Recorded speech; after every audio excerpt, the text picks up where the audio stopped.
We've been expecting you."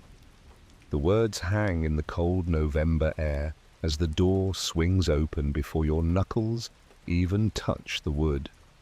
Standing in the threshold is a woman in her late 20s, dark hair pulled back severely, wearing a high-necked black dress that seems to absorb what little light the gas lamps provide. Her eyes hold yours with unsettling directness. Before you, a Victorian townhouse in London, 1885. Fog rolls off the Thames, turning the street into something from a fever dream. Gas lamps flicker yellow-orange, struggling against the murk. Somewhere distant horse hooves clip-clop on cobblestones, the sound muffled and strange. The house itself rises 4 stories, narrow and tall, like all the others on this street, but somehow more imposing. Ivy crawls up the brick facade, dark and grasping. Windows reflect nothing, just black squares that could be watching you. The woman, she hasn't introduced herself yet, steps aside. Not welcoming, exactly. Just allowing. "I'm here about the research position you manage. Your voice sounds too loud." "Yes." "The sleep study," she doesn't smile. "I'm Mrs. Margaret Wickham. Come in before the cold follows you." Step inside. The entry hall swallows you immediately. Wallpaper the color of dried blood, patterned with flocked damask that creates shadows within shadows. A grandfather clock ticks in the corner each second, announced with mechanical precision. The ceiling presses down. The hallway narrows.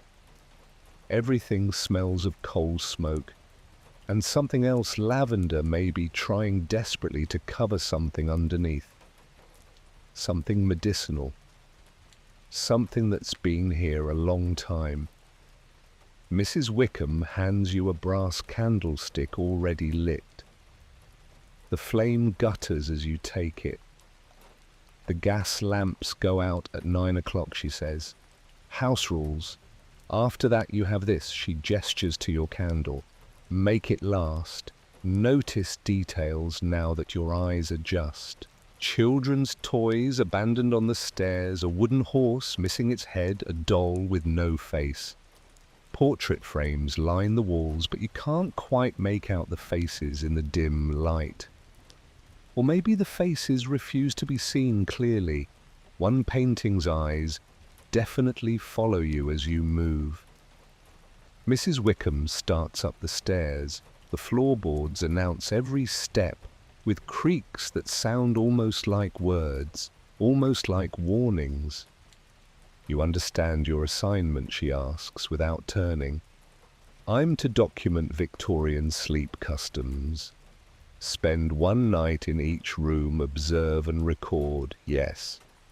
She reaches the landing, pauses. "Guest chamber tonight, the nursery tomorrow, then the sick room, finally the parlor." Her hand rests on the banister, knuckles white. Each room has a logbook. Fill it out. Write everything, even the bits that don't make sense, especially those, she adds, quieter. She stops at a door, produces a key from somewhere in her skirts. But before unlocking it, she turns to face you fully for the first time. In the candlelight, her face looks older than you first thought. Or younger. It keeps shifting. "This house remembers," she says. "Every person who's slept here, every person who's tried to sleep here, every person who's failed the house holds them. You'll meet some of them. Maybe, probably. Don't be frightened when you do. I don't believe in ghosts, you say. Good. Neither do I." She unlocks the door. But belief isn't required. She hands you a leather-bound logbook, pages yellowed with age. Flip through it. Previous entries in various hands, some neat and scholarly, others shaky and desperate. The last entry is dated 1884. 1 year ago, third night. Can't distinguish dreams from waking. The house remembers everything. Why doesn't it let us forget? The handwriting deteriorates toward the end. Several words are crossed out violently, the pen tearing through the paper. Look up! Mrs. Wickham is watching you with something that might be pity. Before you begin, she says you should know. Not everyone finishes the study. Some leave early, some... She trails off. Well, some stay. Your throat feels tight. What happened to the person who wrote this? Hold up the logbook. She completed her stay. Mrs. Wickham's face is unreadable, though whether she ever truly left is another question entirely. She gestures to the open door. Beyond it, darkness, your first assignment. The guest chamber, I'll check on you at midnight. Don't open the door when I knock. Those who do tend not to finish. Before you can ask what that means, she's gone. The hallway swallows her like she was never there. Alone with your candle and your logbook and a door leading into cold and shadow. Turn the handle, step inside. The temperature drops immediately. Your breath fogs. The candle flame bends sideways as if pushed by an invisible hand. Well, you whisper to the empty room. Let's see what Victorian sleep was really like. Something in the darkness shifts, settles, waits. Cold. Not just absence of warmth, presence of cold, like it's alive, coiled in corners, waiting. Hold the candle higher. An iron bed frame dominates the center, maybe 5 feet wide posts rising like sentinels. The mattress looks thick enough to lose a cat in all lumps and valleys, where previous sleepers compressed the filling.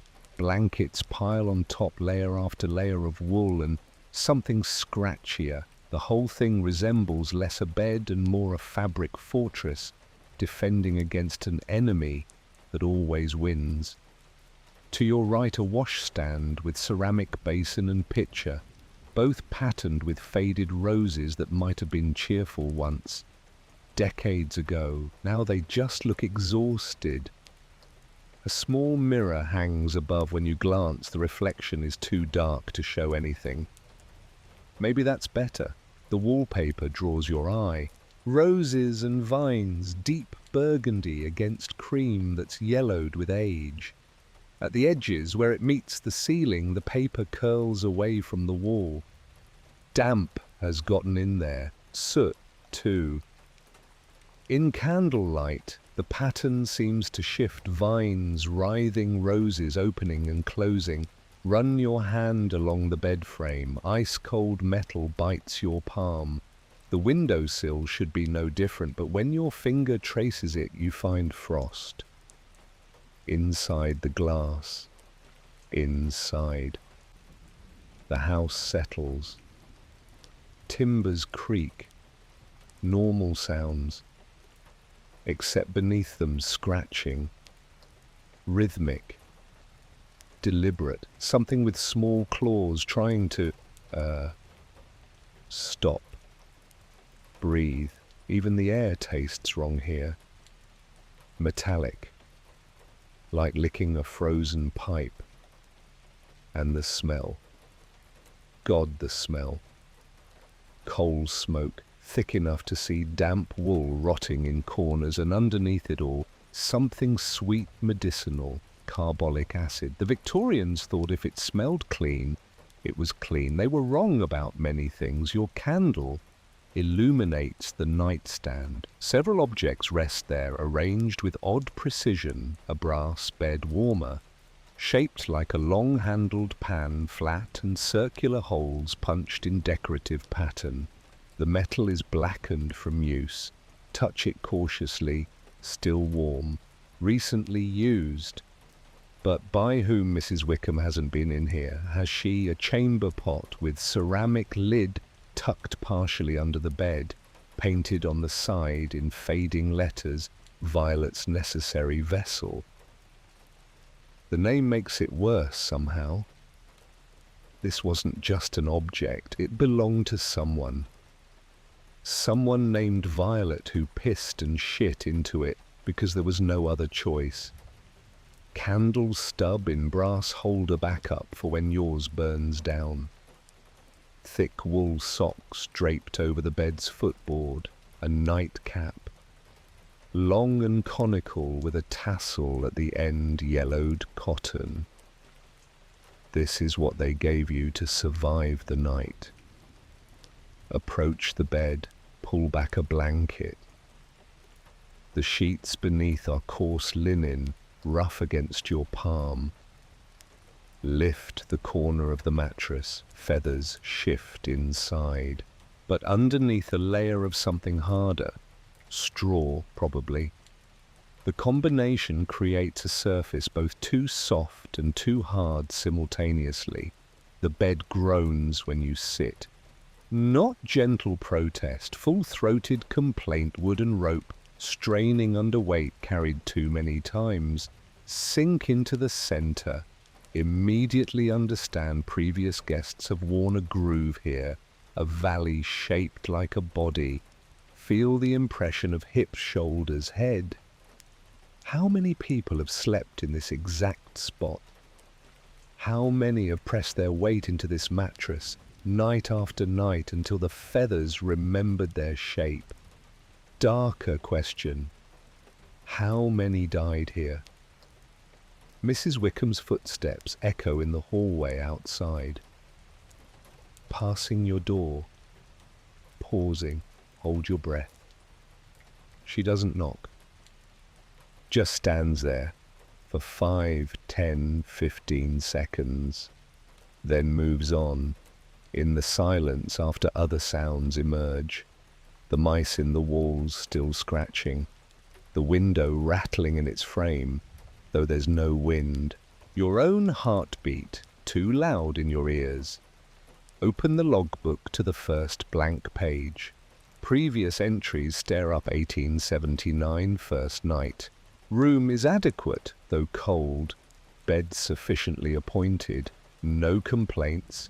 Neat handwriting, confident. 1879, same author. Second entry. The knocking began at midnight. 3 raps on the window. Nothing there when I checked. Probably wind. 1879, third entry. Not wind. Something wants in.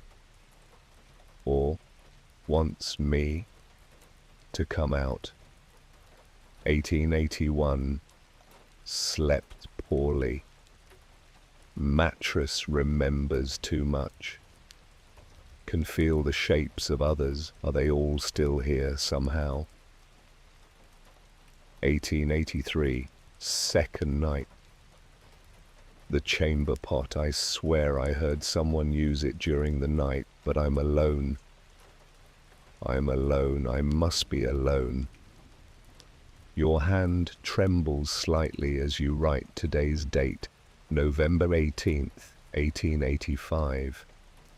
First hour, the cold is alive, watches from corners, bed warmer provided, but a sound from the corner stops you mid-sentence. The bed warmer. Sitting innocently on the nightstand, it's cooling, you can hear it. Tiny ticks and pings as hot metal contracts in cold air, each sound sharp and deliberate. Tick, ping, tick, like a heartbeat slowing down. The door opens, no footsteps preceded it. Mrs. Wickham enters carrying the bed warmer with a cloth wrapped around the handle. Smoke wisps from the holes freshly filled with hot coals. "You'll need this," she says, moving to the bed without waiting for response. She pulls back the covers with practiced efficiency. The bed warmer slides between the sheets at the foot of the bed. She moves it in a specific pattern from left corner to right, then up toward the middle, then back to the left. 3 passes, exactly 3. Why 3 times, you ask? She pauses, looks at you with those shifting eyes. First pass wakes. The cold, she says quietly, lets it know you're here. Second pass warns it, tells it to leave. Third pass. She slides the warmer through one final time. That's when it decides whether to go or stay. And if it stays, she pulls the bed warmer out, sets it on the nightstand. Steam rises from the holes. Then you'll have company all night. She moves toward the door. Don't touch the metal directly. It'll blister you straight to bone. The warmth lasts 20 minutes, maybe 30 if you're lucky. After that, she shrugs. You're on your own. Wait. Stand. What happened to Violet? The name on the chamber pot. Mrs. Wickham's hand rests on the doorframe. For a long moment, she doesn't answer. She slept here once, she finally says. Her and her sister Florence. 2 girls sharing this bed, trying to keep each other warm. Florence survived. Violet. She trails off. You'll learn about Violet tomorrow. The nursery has a cradle with her name on it. The door closes. Her footsteps fade. Alone with a cooling bed warmer and the knowledge that someone named Violet didn't survive something. And tomorrow you'll find out what. Get into bed before the warmth disappears entirely. Shoes off the floor is too cold for bare feet, so keep the wool socks on. Add the provided socks over your own. Double layer. Peel off outer clothes but keep everything else. The nightgown provided hangs on a hook by the washstand, but there's no way you're getting that naked in this cold. The nightcap. Look at it. Ridiculous conical thing with a tassel that makes you look like a discount Ebenezer Scrooge. But Mrs. Wickham's note in the logbook margin catches your eye. Nightcap mandatory. Body heat escapes through head. Lose the cap, lose the night. Fine. Pull it on. Immediately your head feels warmer. Marginally, the tassel dangles in your peripheral vision, annoying and constant. Slide under the covers. The bed warmer's heat has created a small pocket of almost warmth at the foot of the bed. Curl your toes toward it like reaching for buried treasure. There, yes, actual warmth. Your feet uncurl, relax for the first time since entering this house. But the rest of you freezes. The blankets are heavy. Wool horsehair, something that might be an old carpet repurposed. The weight presses down like being buried. Can't move without effort. Can't shift positions easily. The Victorian solution to cold pile on layers until movement becomes impossible, and pray that stillness generates enough heat to survive. It doesn't. Try position 1 flat on your back staring at the ceiling. The plaster is cracked fault lines running in patterns that look almost deliberate. In candlelight, the cracks seem to move, form shapes, letters, number, just cracks. Probably. Your breath fogs the air. Each exhale creates a small cloud that disperses slowly, too slowly, like the cold air is thicker than normal. The ceiling presses closer. How tall is this room? Can't remember now. But the ceiling seems to be lowering. The weight of the house above all those rooms stacked on top of this one. All that history bearing down. Position 2 left side. Ear pressed to the pillow. Immediately your heartbeat drums directly into your skull, and beneath that the house's pulse. Timbers expanding and contracting, pipes settling. And is that voices? No, can't be. Just blood rushing in your ears, just imagination. But you could swear. There's whispering, female voices, young voices, giggling, pull the blankets higher. The warmth pocket at your feet has already cooled. That 20-minute estimate was optimistic, more like 10. The bed warmer is just cold metal, now worse than useless, because it reminds you what warmth felt like. Position 3 right side facing the window. Mistake, immediate mistake. The window reflects the candle flame and your own dim outline, and behind you is that. Spin around, nothing there, just shadows, the empty room, the door closed, no one else here. Face the window again. The reflection shows the room, the bed, you in it, and in the corner of the reflection, just at the edge of the candle's reach, something darker than the rest.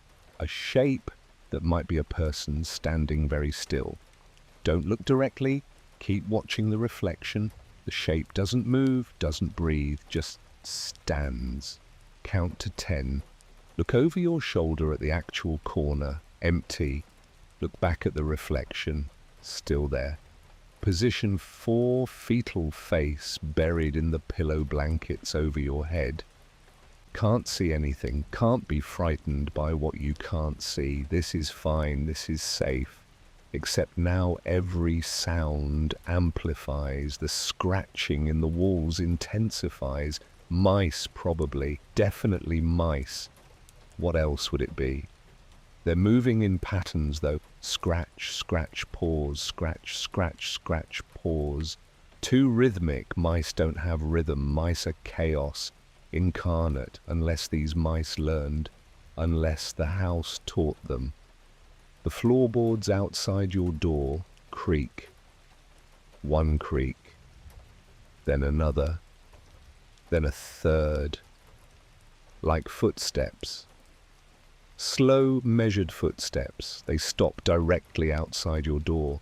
Blankets tighter, breath held, don't move.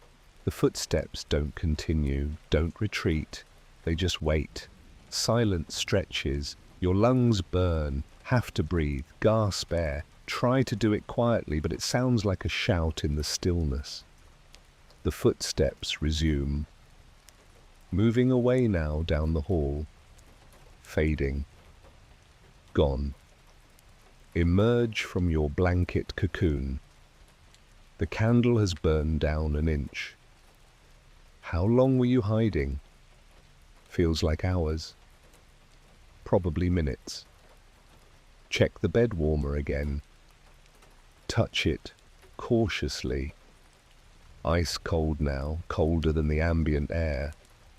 Like it's pulling heat instead of giving it. Your feet are numb. Wiggle toes, they respond barely. The socks are inadequate. Everything here is inadequate. Victorian comfort is an oxymoron. The knocking begins. 3 raps on the window, sharp and clear.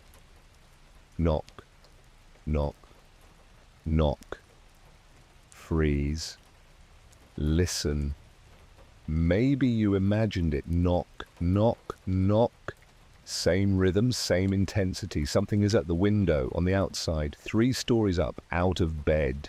The floor is agony on sock-covered feet, cold radiating through the wool like it's not even there. Approach the window on numb feet that barely obey. The glass is frosted on the inside, making it impossible to see out clearly. Press your face close, peer through. Nothing. Just fog. Just darkness. Just vague shapes of buildings across the street. Gas lamps creating more shadows than light. Check the window latch. Secure, locked tight. Nothing could open this from outside. Turn to go back to bed. Knock, knock, knock. Right behind your head. On the glass you were just examining spin around so fast you nearly fall. Still nothing visible. But the frost on the inside of the glass has changed. 3 spots have melted. 3 circular patches of clear glass, like something warm pressed against it from outside. Something with heat. Something breathing. It's the wind, you say aloud. Your voice sounds small and unconvincing, just the wind causing temperature fluctuations. Knock, knock, knock. The 3 clear spots are exactly where the knocking sounds come from. Back away from the window. Return to bed. Pull covers up. The nightcap has slipped down over one eye. Adjust it. The tassel swings. In the logbook, write with shaking hands, 1st hour. The cold isn't natural. The bed warmer is useless. Something knocks at the window, but nothing's there when I look. The previous entries were right. This isn't wind. Something wants in, or wants me to come out. I'm not opening the window. I'm not opening the door. I'm staying right here until morning. Read back what you wrote. Add 1 more line. I hope that's enough. The knocking stops. The house holds its breath. The scratching in the walls pauses. Even the clock downstairs seems to tick more quietly. In the sudden near silence, something new emerges, a sound from below. From the floorboards beneath your bed. Rustling, like fabric moving, or like something shifting in a space too small for it. The chamber pot is under there, and Mrs. Wickham's note about lard for the mice. Did she put lard under the bed? Lean over carefully. Peer into the darkness beneath the bed frame. 3 small shapes. Mice gathered around a tin dish filled with something pale and greasy. They're eating. Delicate little bites, grooming between nibbles, completely unconcerned by your presence. One looks up, makes direct eye contact. For a moment, just a moment, its eyes reflect the candlelight wrong. Too much intelligence there, too much awareness, and it's just a mouse again. Returns to eating, lie back. Stare at the ceiling. I'm sharing my room with mice, you say to no one. Violet and Florence shared this bed. They dealt with this. I can deal with this. The mice continue their meal. The knocking doesn't resume. The footsteps don't return. Maybe this is as bad as it gets tonight. Maybe you'll actually survive until morning. Maybe... A new sound. From the walls this time, but not scratching. Humming. Someone is humming a lullaby on the other side of the wall. Female voice. Young. The tune is Rockabye Baby. When the bough breaks, the cradle will fall. The humming stops mid-verse. Cuts off abruptly, like whoever was singing suddenly remembered they shouldn't be. In the silence after, pull the blankets over your head again and try to count the hours until dawn. Lose track, somewhere around 300. Time doesn't work right here. The cold has teeth now.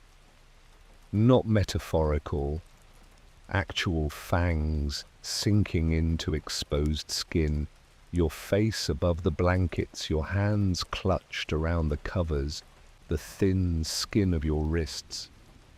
The temperature has dropped further. Didn't think that was possible. But Victorian houses have a way of proving assumptions wrong. Each breath comes out in clouds thick enough to see even in dying candlelight.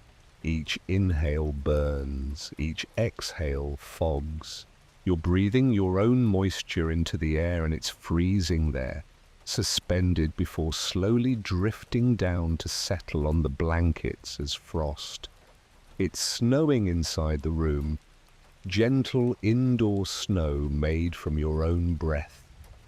Hands under the covers curl into the smallest possible shape. Create a pocket of body heat. Defend it desperately. The bed warmer is worse than useless now. It's actively pulling heat, a black hole of cold metal lurking under the blankets. Kick it out. It hits the floor with a clang that echoes too long. In the silence after footsteps in the hallway again. Different this time, lighter, quicker, almost running. Children's feet. They patter past your door, pause, return, stop directly outside, giggling, definitely giggling. Two young girls, by the sound of it, trying to stifle laughter and failing. A whisper barely audible through the door. "Do you think she's awake?" Another voice, slightly older. "She must be. No one sleeps the first night. Should we tell her about..." "Shh, you'll frighten her." "But she should know about in the morning. Let her learn tonight, like we did." The footsteps retreat. The giggles fade. The hallway goes silent. Lie there, heart hammering. Who were they? Servants' children, maybe. But at this hour. And Mrs. Wickham said... Actually, what did Mrs. Wickham say about other occupants of this house? She never mentioned anyone else, assumed the house was empty except for her. Assumed. Sit up. The blankets fall away and cold rushes in like wolves. Light the backup candle from the nearly dead first candle. The new flame gutters, struggles, catches. Barely. With fresh light, examine the room more carefully. Details emerge. The wallpaper, those roses. In new candlelight they look different. More brown than burgundy. The vines have thorns that cast shadows longer than they should. And the pattern is the same on all walls. Check each wall in turn. No, the pattern changes. Subtle but deliberate. East wall roses in full bloom. South wall roses starting to wilt. West wall roses, dead petals falling. North wall just thorns and empty stems. A progression. Birth to death. Blooming to decay. Move to the wash basin. The water in the pitcher has frozen solid. Ice crystals have formed patterns on the surface that look like writing. Bring the candle closer. The letters melt immediately, running together, destroying whatever message they might have formed. If there was a message. Probably just ice. Probably just patterns humans see, because we're programmed to find meaning in chaos. But you could swear it said, "Help us," before it melted. The mirror above the basin catches your reflection. You look terrible. Face pale, eyes too wide, nightcap askew, with that stupid tassel hanging down. But behind your reflection in the mirror, is that the door opening spin around? The door is closed, definitely closed. Can see the latch is still in place. Look back at the mirror. In the reflection, the door is open. And in the doorway stands. Don't look. Close your eyes. Count to 10. Mirrors lie. Mirrors in Victorian houses lie especially hard because they believed mirrors showed the soul, and Victorians were collectively traumatized enough that their souls were damaged beyond recognition. Open your eyes. Don't look at the mirror. Look at the actual door. Closed. Fine. This is fine. Check the logbook. You need to ground yourself in something real, something concrete. Other people have slept here and survived. Read their experiences, 1880. Third night, I understand now why they sleep. Sitting up sometimes. Lying down feels like dying. The horizontal position is too close to death. The body knows. 1882. Can't get warm. Tried everything. Extra socks, extra blankets, slept in my day clothes. Nothing works. The cold isn't about temperature. It's older than that. It's what cold used to mean before thermometers, when cold meant death. 1883. The mice are the only warm things here. I found myself envious of them. They have their lard. They have each other. They huddle. I'm alone, and I have nothing. 1884. Final night. Tomorrow I leave. Or I think I do.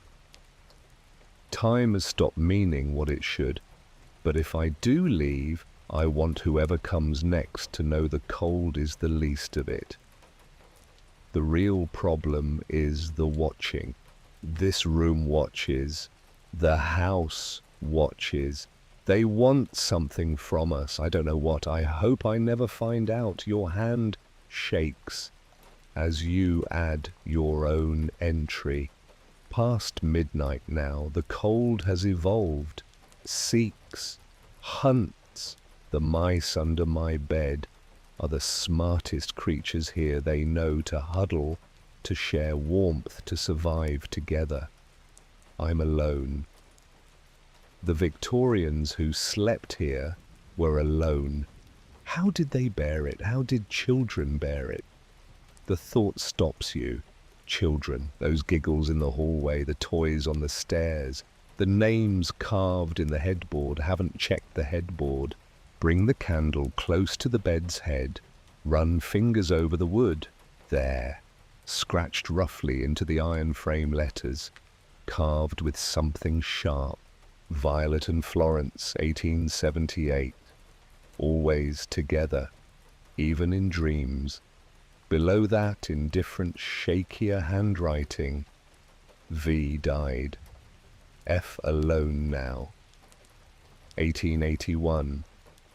And below that most recent, barely legible F, still here. Always here. 1884. Florence, still here. 1884. 1 year ago, same year as the last logbook entry. The girl in the hallway, the older voice, let her learn tonight. Like we did, we, Violet and Florence. But Violet died in 1881 according to the carving. So who's the second girl? A sound from the corner of the room, the corner avoided all night because the shadows there are too deep, too solid. Something shifts in those shadows. Fabric rustling, the soft wheeze of breathing. Florence, the word escapes before you can stop it. The breathing stops. Are you here? Silence, long enough to think you imagined it. Then, yes, young voice, maybe 10 years old, coming from the shadows, but also from everywhere, from the walls, from under the bed, from inside your own head. I'm always here. This was my room too, mine and Violet's, before she... The voice trails off, before she, what shouldn't engage but can't help it, before the baby, before the sickness, before the room upstairs took her. What room you'll see tomorrow, the nursery, that's where it started, where everything started ending. The shadows in the corner shift again. For just a moment you see her, a girl in a white nightgown, dark hair in 2 braids, face pale and sad and ancient despite her youth. She's looking at you with eyes that have seen too much. Then she's gone, just shadows again. But on the bed beside you, an indentation appears in the blankets, as if someone small just sat down. The mattress depresses slightly. The blankets shift. "I get cold too," Florence whispers from everywhere and nowhere. Even now. Especially now, the cold was what killed Violet in the end, I think. Not the consumption, the cold in her bones that no fire could warm. The indentation on the bed remains, sharing your bed with a ghost, a little girl who died alone in this freezing house. "I won't hurt you," she says, reading your terror. I haven't had company in so long.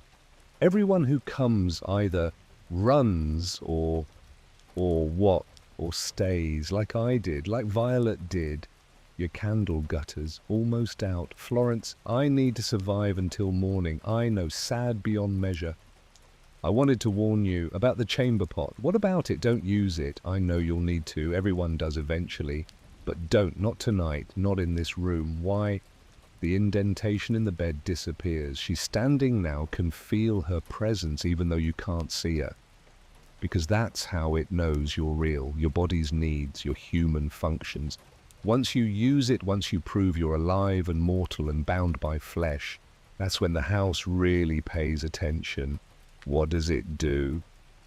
It reminds you that flesh fails, that bodies betray us, that everyone who's pissed in that pot eventually pissed to their deathbed. The house shows you your future if you show it your present. The candle dies. Darkness swallows everything. In the black, Florence whispers one last thing. "I'll try to keep the others away from your door, but I can't promise they get curious. And you're warm, we remember warm." Then silence, true silence, not even breathing except your own. Lie in absolute darkness, bladder beginning to ache cold, seeping into bones, and wonder if this is how every Victorian night felt. If this terror was normal, if children really did whisper ghost stories to newcomers and giggle in hallways, and carve their names into bed frames like marking tombstones. Somewhere distant, a clock chimes 1, 5 more hours until dawn. Pull the blankets tight and try not to think about chamber pots or cold or the indentation on the bed that's still there even though Florence is gone. Try not to think about how the mattress still feels warm where she sat. Ghosts shouldn't be warm. But maybe in this house, warmth is rarer than ghosts. Maybe the dead hold on to it longer than the living. Time fractures, minutes or hours, impossible to tell. The darkness is total absolute, the kind that presses against your eyeballs. Wave your hand in front of your face. Nothing. Can't see your own fingers. The darkness has weight here, texture. It fills your mouth when you breathe. Somewhere below, the grandfather clock ticks, but the rhythm is wrong. Too slow or too fast, or sometimes it seems to tick backward. Victorian timekeeping was mechanical, imprecise, but this feels deliberate, like the house is manipulating time itself. Your bladder screams now. The chamber pot sits under the bed. Florence's warning echoes, "Don't use it." That's when the house really pays attention. But the alternative is lying here in increasing agony until either wetting the bed or your bladder ruptures. Neither option appeals. Victorian ladies pissed in these pots every night. Dozens of times in this very room, hundreds of times. It's just a bodily function. Doesn't mean anything. Except Florence said it does. Florence said it proves you're real. Can't hold it anymore. Slide out of bed. The floor bites at your feet even through double socks. Crouch beside the bed, groping in darkness for the chamber pot. Your hand finds the ceramic lid. Lift it carefully. The smell that wafts up isn't right. Should smell like old urine, unpleasant but explicable. This smells like flowers, sickly sweet flowers, funeral flowers, but committed now. Pull up your nightclothes, position yourself over the pot, try to aim in pitch blackness. The relief is immediate and shameful. Victorian ladies did this every night and somehow maintained dignity. Pissing into a ceramic bowl in total darkness in a room that might be haunted, and dignity is the last thing on your mind. Finish. Replace the lid. Push the pot back under the bed. Return to the mattress. The moment you lie down, the house inhales. Feel it. The entire structure drawing breath. Walls expanding.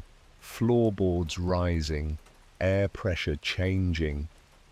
And with that breath, awareness floods through the building. It knows you're here now. Really here. Human and mortal and full of fluids and needs. Footsteps in the hallway, not light, childish steps this time. Heavy, adult, multiple people walking in formation. They approach your door and stop. Silence, then knock, knock, knock. 3 measured raps on your door. Don't answer. Whisper to yourself, remembering Mrs. Wickham's warning. Those who open doors at midnight tend not to finish. The knocking repeats, louder. Knock, knock, knock. The door handle rattles. Someone's trying it from outside. Testing. The latch holds, but the whole door shakes in its frame. Bury your face in the pillow. Count backward from 100. This isn't real, this isn't real, this isn't... The knocking stops. In the silence after voices, muffled by the door but distinct. Multiple people arguing in harsh whispers. Let us in, we just want to... Not fair, she gets the bed when we... Our turn, we've been waiting. Warm can smell, she's warm. Just for a moment, just to remember. They want in, they want your warmth. The dead, or the memory of the dead, or warm, or whatever exists in this house. They want what you have, a living body that generates heat. Go away, you say, voice muffled by pillow. This is my room tonight. Find your own. Silence, then laughter. Multiple voices laughing. And it's not malicious exactly. More sad. Resigned. They always say that a woman's voice says. At first, the footsteps retreat. Slowly. Reluctantly. Dragging. When they're gone, risk emerging from your pillow cocoon. The darkness remains absolute, but the air is slightly warmer now, as if those presences outside your door radiated something, body heat, they no longer possess but remember having. Check the door without getting out of bed, impossible. Would have to cross the freezing room again. Instead, lie still and listen. The house has gone quiet, just the ticking clock and the scratching mice and your own respiration. Then singing, soft and distant, a lullaby, same voice that hummed earlier, young female sweet. Rockabye baby on the treetop. When the wind blows, the cradle will rock. When the bough breaks, the cradle will fall. Down will come baby cradle and all. The Victorian version of a bedtime song. Warnings disguised as comfort.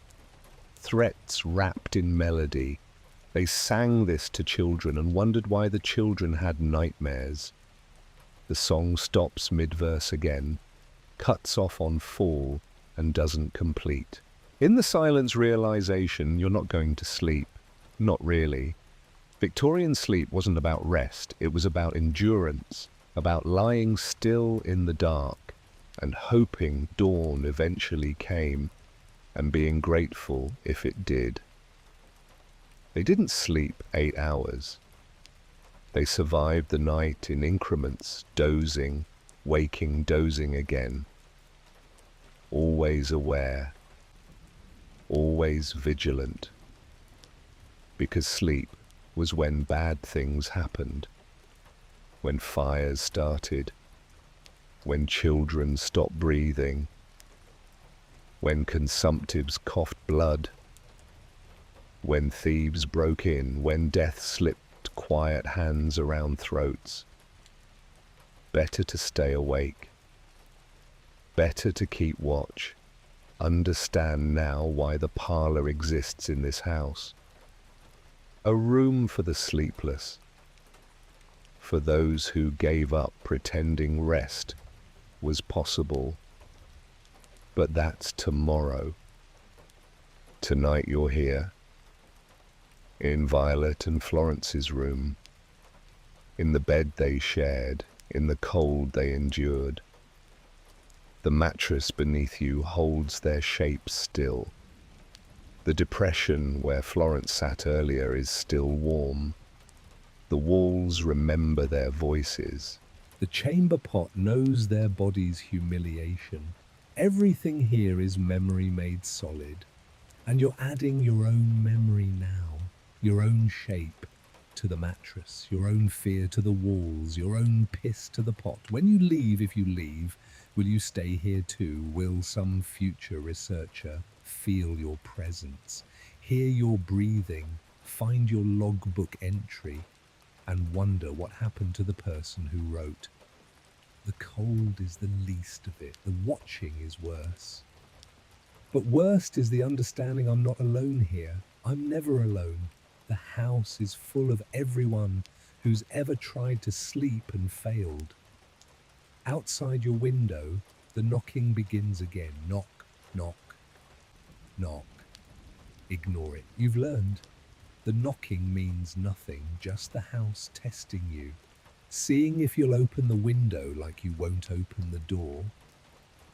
But when you close your eyes, you see 3 clear circles in the frost.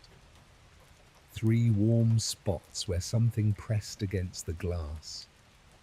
Something that breathes. Something that wants in. Something that's been out there in the London fog for over a century.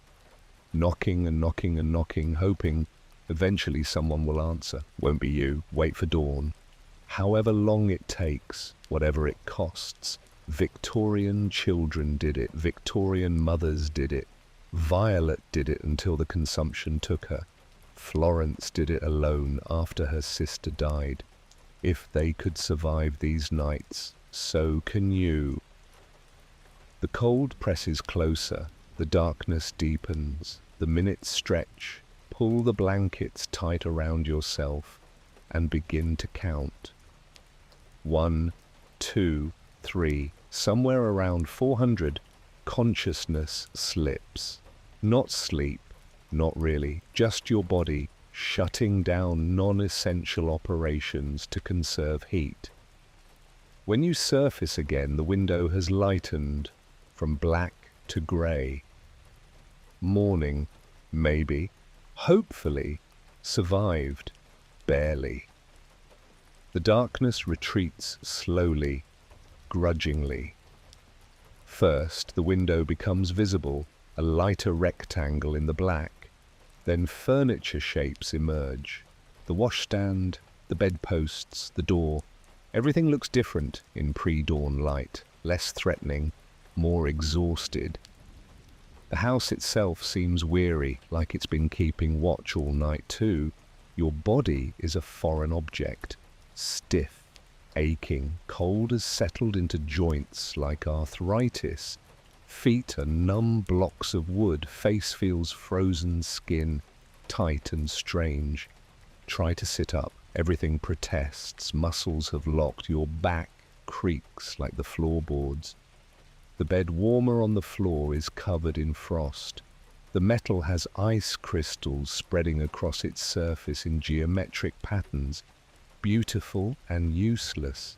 The chamber pot under the bed, don't think about it, don't acknowledge what you did, what it meant. Light grows stronger, true grey now, not just absence of black.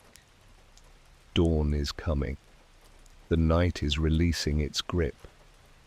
Sound filters in from outside horses on cobblestones, distant voices, milk cart wheels creaking. London waking. The world continuing. Proof that time didn't stop, that the night wasn't eternal, even though it felt that way. Slide out of bed. Stand on protesting feet. Cross to the window. The frost on the inside has created elaborate patterns overnight.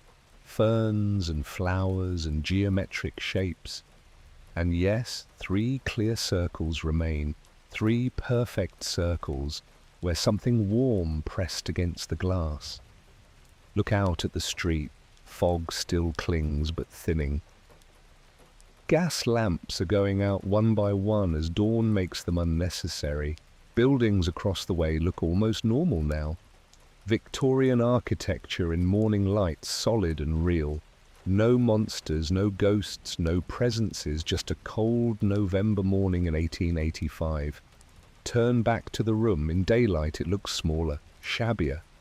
The wallpaper's roses are clearly just roses, faded and old, but not sinister.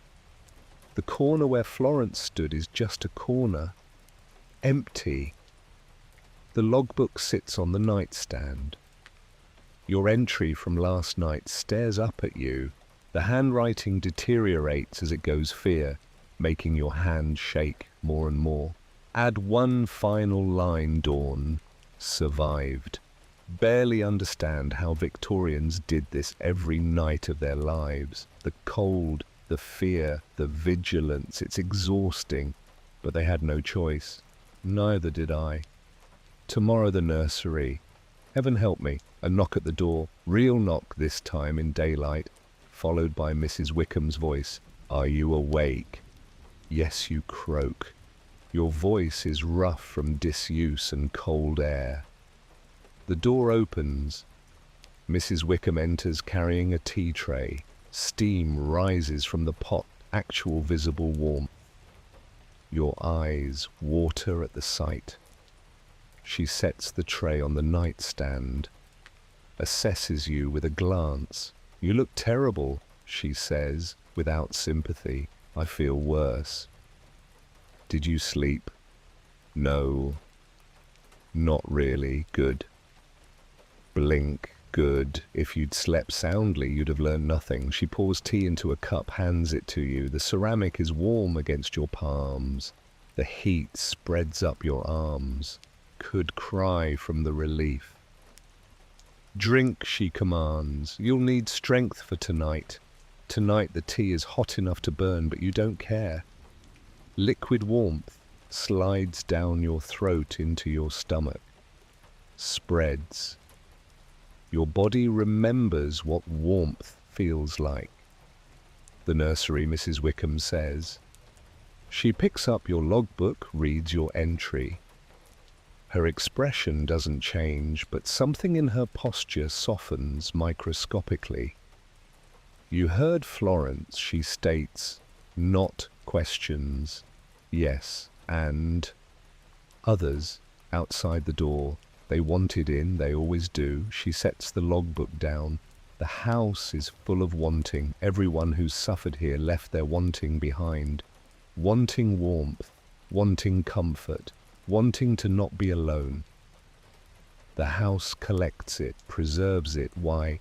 She looks at you directly, because wanting is all some people have left. When everything else is gone, body, breath, hope, the wanting remains. The house honors that, holds it, lets it echo. That's horrible. Is it? She moves to the window, touches one of the clear circles in the frost. Or is it merciful? They're not forgotten here. Their needs still matter. Their fears still register. They still exist in some fashion. Better than being completely erased.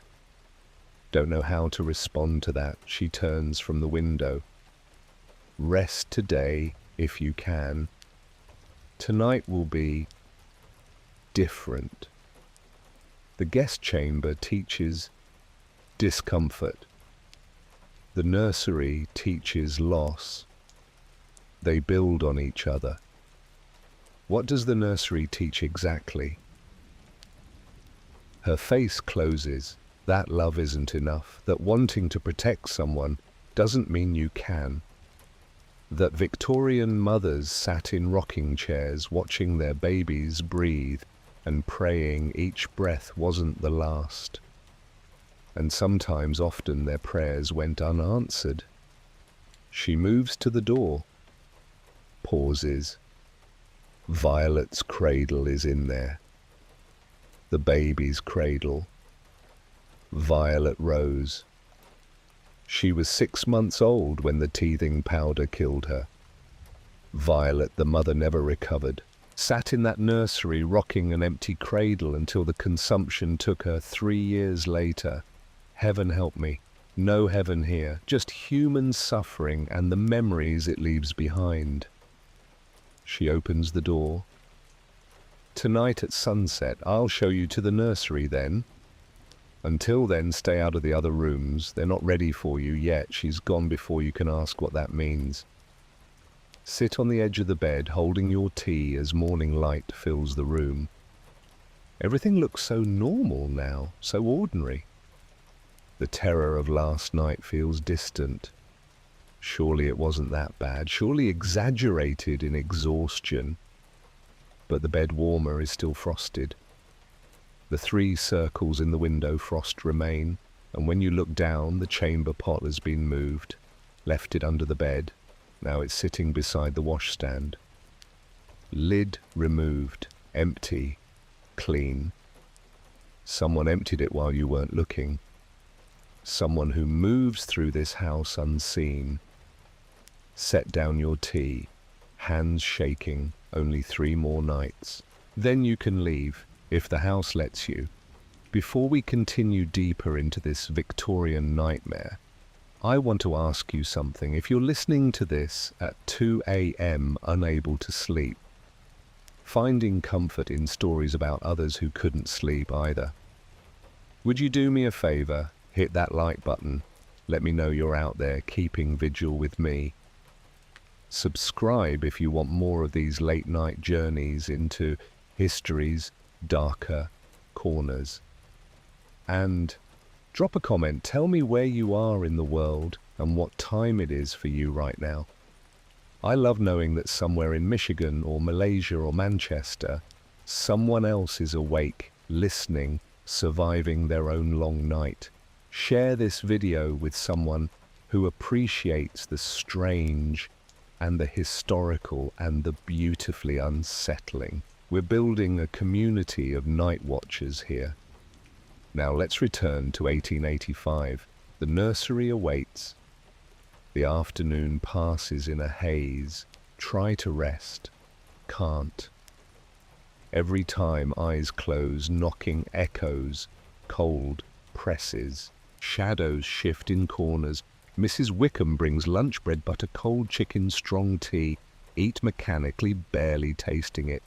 The food is real, solid, proof of the physical world, but it feels distant somehow, like operating 2 realities simultaneously. The mundane one, where you eat lunch, and the other one where houses remember and the dead want warmth.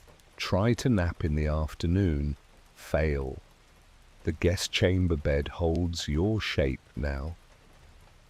Can feel yourself sinking into the groove created last night, adding to the depression left by Violet and Florence and countless others. How many people have slept here? How many left their imprint? The mattress remembers them all. By 4 o'clock, the November sun is already setting. London in winter means darkness comes early, stays late. The gas lamps outside flicker to life. Inside the house, shadows gather. Mrs. Wickham appears in your doorway without knocking. Time, she says simply. Follow her down the hallway. It looks different now. Notice details missed last night. Faded wallpaper with patterns that don't quite match at the seams. Portraits of stern-faced ancestors whose eyes definitely track your movement. A small table holding wilted flowers in a vase. And higher up, at adult eye level, scratches in the wallpaper, like someone clawed at it desperately. The marks are old but distinct. Who did that, you ask? Mrs. Wickham doesn't look. Someone who wanted out very badly. Or someone who wanted in. It's hard to tell sometimes. The nursery door is at the end of the hall. Painted white, unlike the dark wood of the others. Child-height handprints smudge the lower panels. Small hands pressed against paint decades ago, oil from skin, leaving permanent marks. The door handle is lower than standard. Have to crouch slightly to reach it. Children need to reach their own doors, Mrs. Wickham explains. Victorian philosophy, independence builds character. Though most children were too frightened to actually use the freedom. They'd lie in the dark rather than venture into hallways alone. She doesn't open the door, just stands there, hand on the frame. What you'll see tonight is different from last night, she says quietly. The guest chamber is about physical survival, cold, discomfort, fear. The nursery is about emotional survival, about loving something fragile and knowing you'll probably lose it. Probably 1 in 4 children died before age 5. In poor neighborhoods, 1 in 2. Every Victorian mother was a soldier in a war against death. Most lost. She finally looks at you. The nursery is where they fought hardest, where they kept watch, where they failed despite everything. Your throat feels tight. Why are you telling me this? Because if you go in unprepared, you'll run. Most people do. They see the cradle rocking and they run. But if you understand what you're seeing, not ghosts, but grief made solid, maybe you'll stay. Maybe you'll witness what the truth that Victorian sleep wasn't just about rest. It was about vigilance, about staying awake, because closing your eyes meant something you loved might stop breathing. She pushes the door open. Mothers slept sitting up in chairs, rope tied from cradle to wrist bells attached, so any movement would wake them. Fathers paced hallways, listening for coughs. Siblings shared beds for warmth and comfort, and to alert each other if sickness came. Sleep was a luxury the vulnerable couldn't afford. The door swings wide. Darkness beyond, but different from the guest chamber. This darkness feels occupied, expectant. The logbook for this room is different. Mrs. Wickham continues. Previous guests drew pictures. Children's drawings, some of them. Others, she trails off, you'll see. Document what happens, try to understand, don't run. She hands you a candle, already lit. One more thing she says, as you take it. If the music box starts playing by itself, don't wind it down. Let it finish. It's saying goodbye, has been for years. Let it complete the cycle. What music box? But she's already walking away, footsteps fading down the hall. Stand at the threshold. The candle flame bends toward the nursery like it wants to enter, like something inside is pulling it. Draw breath. Step through. The temperature is different immediately. Not freezing like the guest chamber. Warmer. stifling almost, the kind of warmth that comes from fire, kept burning too hot from windows sealed too tight from desperate attempts to keep cold at bay. The door closes behind you with a soft click. Alone in the nursery now, except not alone at all. The room materializes in candlelight piece by piece, larger than the guest chamber, maybe 15 feet square, more crowded despite the extra space. Victorian nurseries were multi-purpose bedroom, playroom, sickroom, all at once. Everything a child might need, compressed into one space so they could be watched constantly. The furniture reveals itself, a wooden cradle on rockers in the center of the room. Hand-carved, clearly expensive. The headboard has an engraving, Violet Rose born, March 12th, 1878. God's small angel. God's small angel. Victorian euphemism. Code for a baby who didn't survive. Approach the cradle carefully, inside a tiny mattress yellowed with age, but still bearing the impression of a small body. An embroidered blanket, cream-colored delicate stitching forming roses and vines. The name Violet Rose worked into the corner in pink thread. The blanket is arranged carefully, not flat, not empty-looking. It has shape, contours, as if wrapped around something. Reach out, stop yourself, don't disturb it. Attached to the cradle's side, a music box. Ornate silver mechanism with a winding key. Try the key, it won't turn. Stuck, frozen by time or rust or something else. Behind the cradle, a rocking chair positioned for perfect sight lines. From that chair, you could watch both the cradle and the small child's bed against the far wall under the window. Victorian mothers were tactical, every piece of furniture placed for maximum surveillance. The chair's cushion shows wear. An indent in the seat from hundreds of hours of occupation. The armrests are worn smooth. On one armrest, an embroidery hoop with needles still threaded. The pattern half finished. Watch and pray surrounded by roses. Move to the child's bed. Iron frame painted white chipped at the corners. Made for a child aged maybe 5 to 10. The mattress is thin, the blankets faded. On the pillow a porcelain doll. Cracked face glass eyes that catch candlelight wrong. Too much intelligence there. Too much awareness. Under the bed, small leather shoes. Child-sized.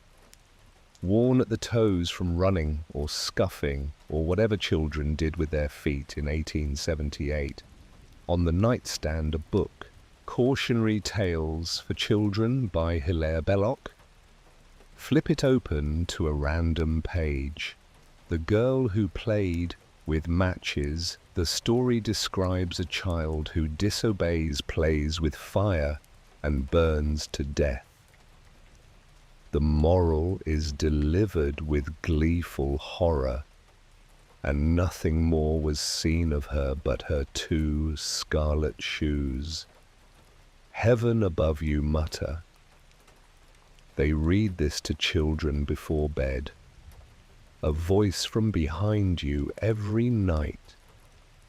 Spin around so fast you nearly drop the candle.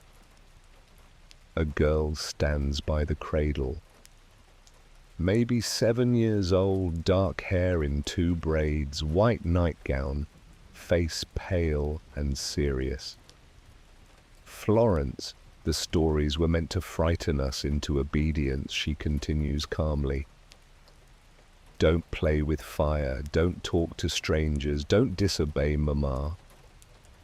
Or you'll die, horribly, and it will be your fault. Can't speak. She's solid, real, not transparent or flickering, just a little girl standing in a nursery. You're not afraid this time, she observes. Good. Fear is boring. We had enough of it when we were alive. You're really here. I'm really somewhere. She sits in the rocking chair.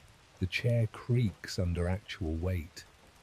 She's not incorporeal. She's present in some way that defies explanation. This was my room too, Florence says. After Violet Rose died, Mama couldn't bear to change it, so I slept in that bed. She points to the small iron frame. I was 7. I'd lie there listening to Mama rock the empty cradle, hour after hour, all night sometimes, crying, humming lullabies, begging God to give her back. I'm sorry, you whisper, don't be sorry, be curious. That's why you're here. She starts rocking gently. The motion is soothing, hypnotic. Do you want to know what killed Violet Rose? The engraving said, God's small angel. Yes, that's what they wrote. That's what they always wrote. Made it seem like God chose to call her home. Made it seem like divine will instead of human stupidity. She reaches under the rocking chair cushion, pulls out a small brown bottle, tosses it to you. Catch it. Read the label, Mrs. Winslow's soothing syrup. For teething colic and fretful children, guaranteed to quiet baby. Read the ingredients, Florence says flatly. Turn the bottle. Faded text lists morphine sulfate, sodium carbonate, spirit of phoeniculi water. Morphine you breathe. Opium derivative, they sold it in every pharmacy. Every mother used it. Baby crying.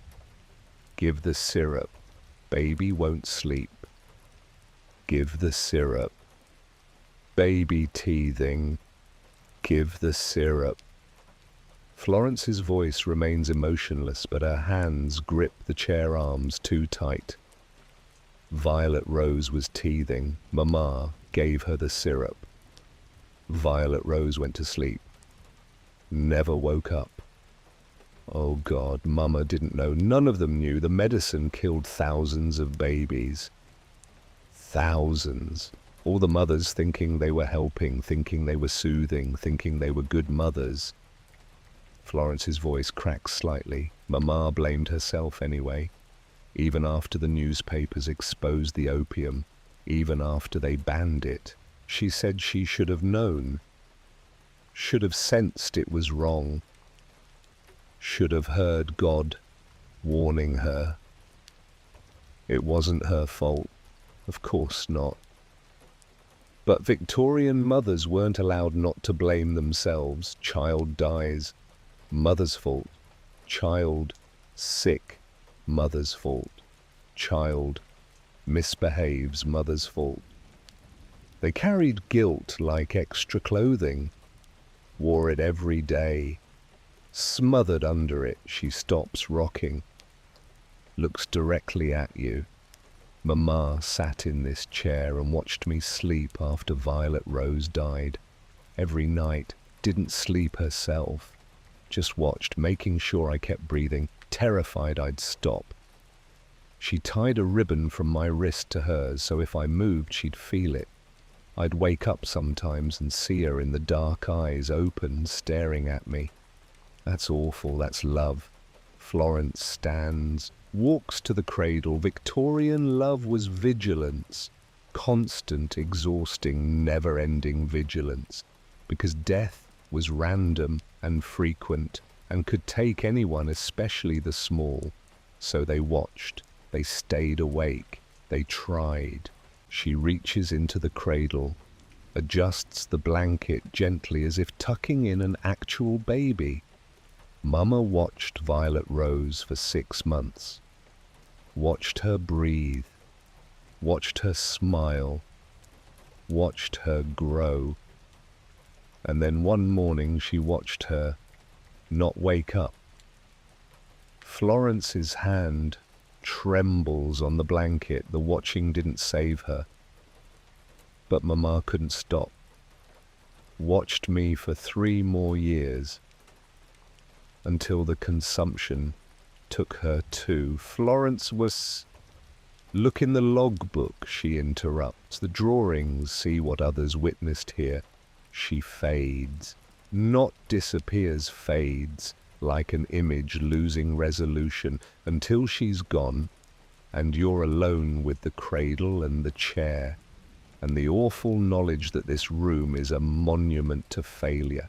To love that wasn't enough. To watching that didn't save anyone. To Victorian motherhood's impossible burden, keep your children alive when everything in the world conspires to kill them. Pick up the logbook with shaking hands and open it to the first drawing. The logbook is different from the guest chambers. Less text, more illustrations. Previous guests drew what they saw, what they experienced, what they couldn't describe in words. First drawing dated 1880, crude sketch of the cradle, motion lines around it indicating movement, caption in shaky handwriting, midnight. Cradle rocking, no wind, no draft, no explanation, just movement. Gentle, as if someone remembering how. Second drawing, 1882, the rocking chair, detailed this time. In the seat, an indentation drawn with careful shading to show depth, as if someone's sitting. Caption, she's here, can't see her, but the cushion knows, the chair knows. 3 hours I watched that indentation maintain its shape. No one visible, but someone present. Third drawing, 1883. Child's drawing stick figures, disproportionate but earnest. Large figure in chair, small figure in cradle. Tears drawn as blue drops falling from the large figure's face. Caption in adult handwriting, my daughter drew this after I described what I'd seen. She titled it, Mama Can't Stop Crying. Out of the Mouths of Babes. Fourth drawing, 1884. Disturbing this time. Realistic anatomy. A woman's figure in the rocking chair, but her chest is opened, ribs splayed, and where her heart should be a cradle. Caption, this is what grief looks like. A hole in the chest where a child should be, rocking forever, trying to soothe what's no longer there. Close the logbook. Breathe. That's enough. But when you look up, the rocking chair is moving. Back and forth, slow and steady. The cushion is compressed, as if occupied. Watch. Can't look away. The chair rocks with purpose, with rhythm. Not random movement from draft or settling wood. Deliberate, measured, like someone rocking a baby to sleep. Humming starts, the same lullaby from last night. Female voice, young but weighted with sorrow beyond measure. Hush, little baby, don't say a word. Mama's gonna buy you a mockingbird. The chair continues rocking. The humming continues. Soft and sweet and heartbreaking. Should be frightened. This is a ghost, a presence, a violation of physical law, but instead immeasurable sadness. Move to the chair slowly. The humming doesn't stop. The rocking doesn't stop.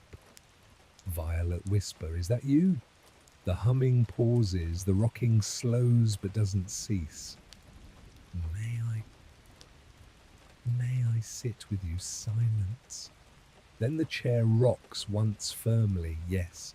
There's room on the seat beside the indentation. Sit carefully, afraid of disturbing whatever presence maintains that depression in the cushion. The cushion is warm, body warm, as if someone alive has been sitting here for hours.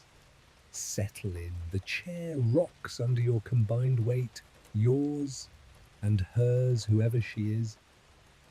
Whatever she is, the humming resumes, closer now, right beside your ear. Can almost feel breath against your cheek. I couldn't save her, the voice whispers between verses, not Florence's voice. Older, exhausted beyond endurance. I did everything right. Fed her, kept her warm, watched her every moment, and still she died in her sleep.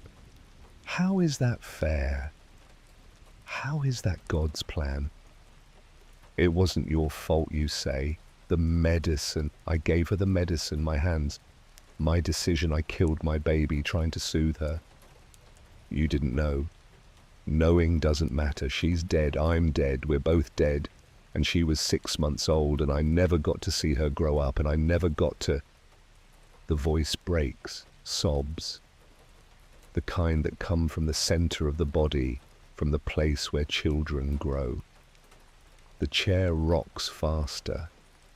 The blanket in the cradle shifts. The music box makes a sound. Not music, just a mechanical whir, as if something inside is trying to engage. I sat here for 3 years, Violet's voice continues, rocking, watching Florence, terrified she'd die too. Couldn't eat, couldn't sleep, just watched. My body wasted away. But I couldn't stop watching. The consumption took root in my lungs, but I couldn't stop watching. And then one day I couldn't breathe anymore, and they took me to the sick room. And I died there, and I never got to say goodbye to Florence properly, and... She knows you interrupt gently. She knows you loved her. She told me. Silence. The rocking slows. Florence talked to you last night. She's still here. She understands. She shouldn't be here. She should have lived. Married. Had children of her own. Instead, she's trapped in this house because of me, because I made this place a shrine to grief, and now none of us can leave. The cushion beside you grows warmer, more solid. For just a moment you see her, a woman in her late 20s, dark hair like Florence's, thin to the point of emaciation, eyes sunken but bright with fever and love and desperate exhaustion. She's wearing a nightgown stained with blood at the chest. I'm so tired, she whispers. So tired of watching, so tired of rocking, so tired of loving things I've lost. Then stop, you say softly. Rest. Let go. I can't. What if she needs me? What if she wakes up scared? What if... Violet, your baby is gone, has been gone for years, and Florence is grown now, even if she appears young. You don't have to watch anymore. The vigil is over. The woman beside you flickers. They're solid now, the edges of her blurring. But who will remember her? Who will rock her cradle? Who will sing her lullabies? I will, you promise. Not sure why you say it, but you mean it. Tonight I'll keep watch. I'll rock the cradle. I'll remember Violet Rose. You rest, please. The presence beside you sighs, long and shuddering, the kind of exhale that releases years of tension. Thank you, she breathes.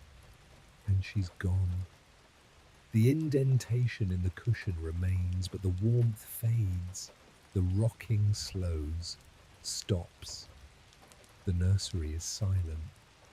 Sit in the chair alone now. Look at the cradle. The blanket arranged in the shape of a small body. The music box that won't wind. The embroidered name. Stand. Walk to the cradle. Reach out and gently, carefully push it into motion. The rockers creak. Back and forth, begin to hum. The same lullaby Violet sang. Don't know all the words, but the melody flows naturally. Rock the empty cradle, hum the sad song, keep watch over nothing. This is what Victorian mothers did. This is what love looked like when medicine failed and God didn't answer and children died for no reason at all. They rocked, they hummed, they watched. And when the children were gone, they kept rocking anyway. Because stopping meant accepting, meant admitting, meant letting go. Better to rock forever than to face the empty truth. Rock the cradle for an hour, maybe more. Time slips again, but this time it doesn't feel threatening, just suspended, like stepping outside normal flow into a space where grief has its own chronology. Eventually your arms tire. Stop rocking. The cradle settles, and the music box, the frozen stuck music box, begins to play. Hear her first Violet's invisible presence in the chair. The click of the winding key turning by itself.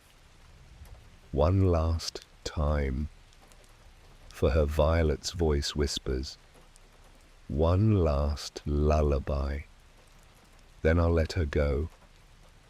Then I'll let me go, tinkling mechanical melody.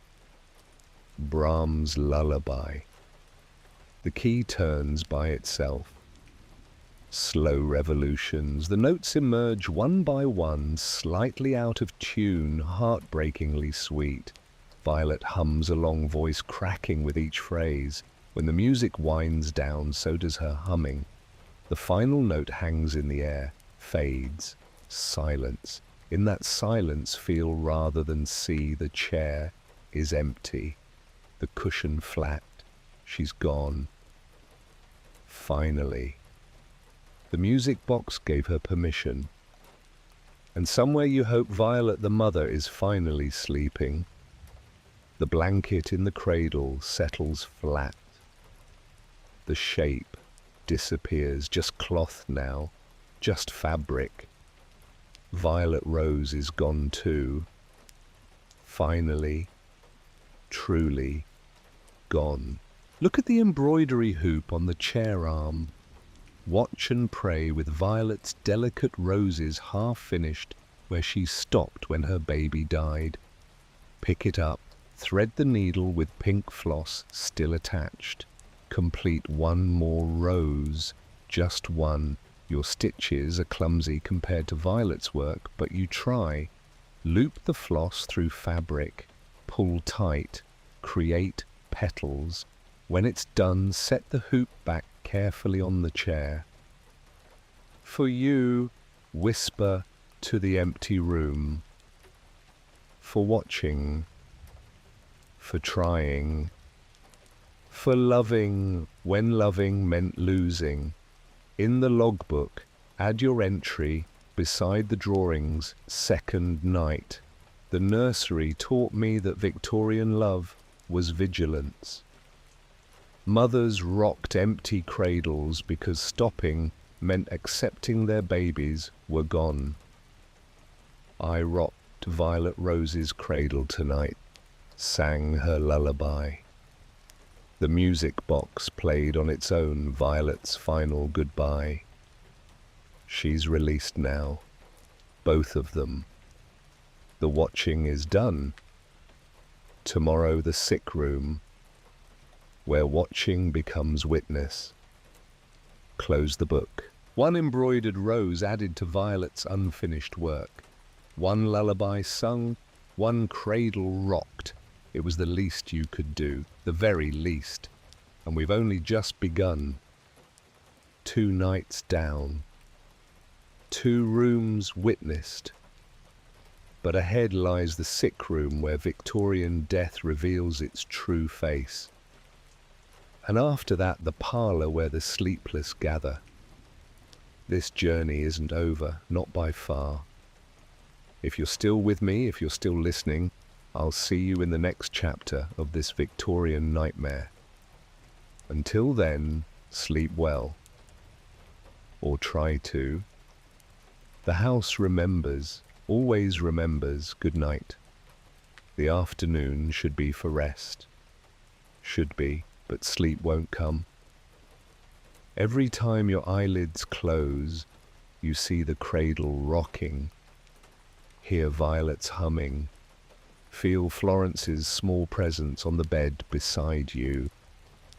Mrs. Wickham brings dinner at 4, stew bread tea. The sun is already setting outside. November afternoons in London are brief, stolen things. Darkness owns most of the day. Eat without tasting. Your body needs fuel for what's coming. The Sickroom, where Violet died, where Florence died 9 years later, where Victorian medicine met Victorian mortality, and everyone lost. She watches you eat, doesn't speak until you've finished. Time, she says, simply. The walk down the hallway feels longer than before, or maybe you're walking slower, dreading. The Sickroom is at the far end, furthest from the main stairs. Victorian logic: isolate illness from health. Keep the dying away from the living, as if death were contagious. Sometimes it was. The door is thicker than the others, heavy wood designed to muffle sounds, to contain suffering, to let the dying scream without disturbing the household. Before you reach it, the smell hits. Carbolic acid, vinegar, something sweet rotten underneath. The smell of Victorian medicine, the smell of bodies failing despite every intervention. Your stomach turns, swallow hard. Mrs. Wickham produces a small bottle from her pocket. Hands it to you.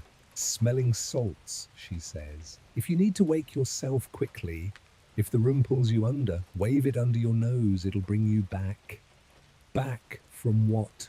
The Sickroom has a way of pulling people in, down, under. You'll drift into the patient's fever dreams, into her memories, into her dying.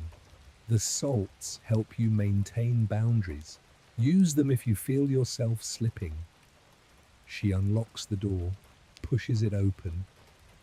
Heat rolls out. Stifling thick heat that smells of fire and smoke and sweat.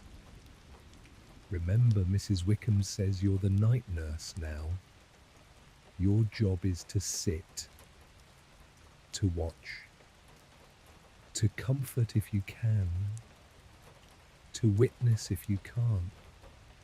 Don't leave your post, no matter what you see, no matter what she says.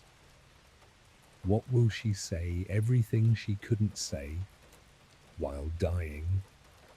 Everything locked in her throat, because Victorian ladies weren't supposed to complain about pain. She'll beg, she'll plead, she'll scream. Let her. It's 40 years overdue. Heaven above. He's not here. Never was. Just human suffering and the people who tried to ease it. Mrs. Wickham steps back. I'll check on you at dawn, not before. You're on your own until then. The door closes behind you before you can protest. Alone in the hallway outside the Sickroom. Heat leaks through the cracks. Can hear breathing inside. Labored. Wet. The death rattle. Someone is dying in there, has been dying for decades. Caught in the moment of death. Forever repeating it, unable to move forward or back. And you're supposed to sit with her, watch, bear witness. Victorian night nurses did this for wages, sat beside strangers while they died, held hands, wiped brows, emptied chamber pots full of blood and bile, watched bodies break down, stayed until the end. You can do this. You have to do this. Push open the Sickroom door, step inside. The heat is immediate and crushing. The windows are sealed shut. Victorian doctors believed fresh air was dangerous for fever patients. The fire in the hearth burns too hot, flames leaping, coals piled high, kettles steaming on the grate. The room is dim despite the fire. Gas lamp turned low. Amber light that makes everything look jaundiced. And in the center of the room, the bed. Four-poster, curtains half drawn.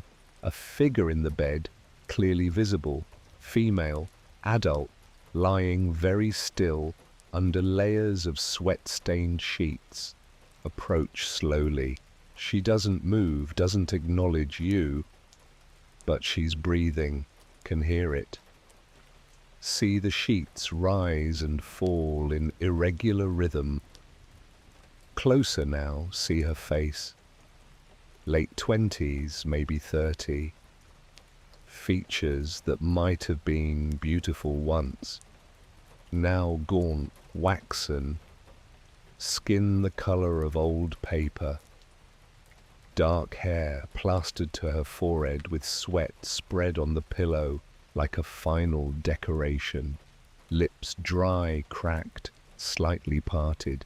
Each breath a struggle, each exhale a small victory.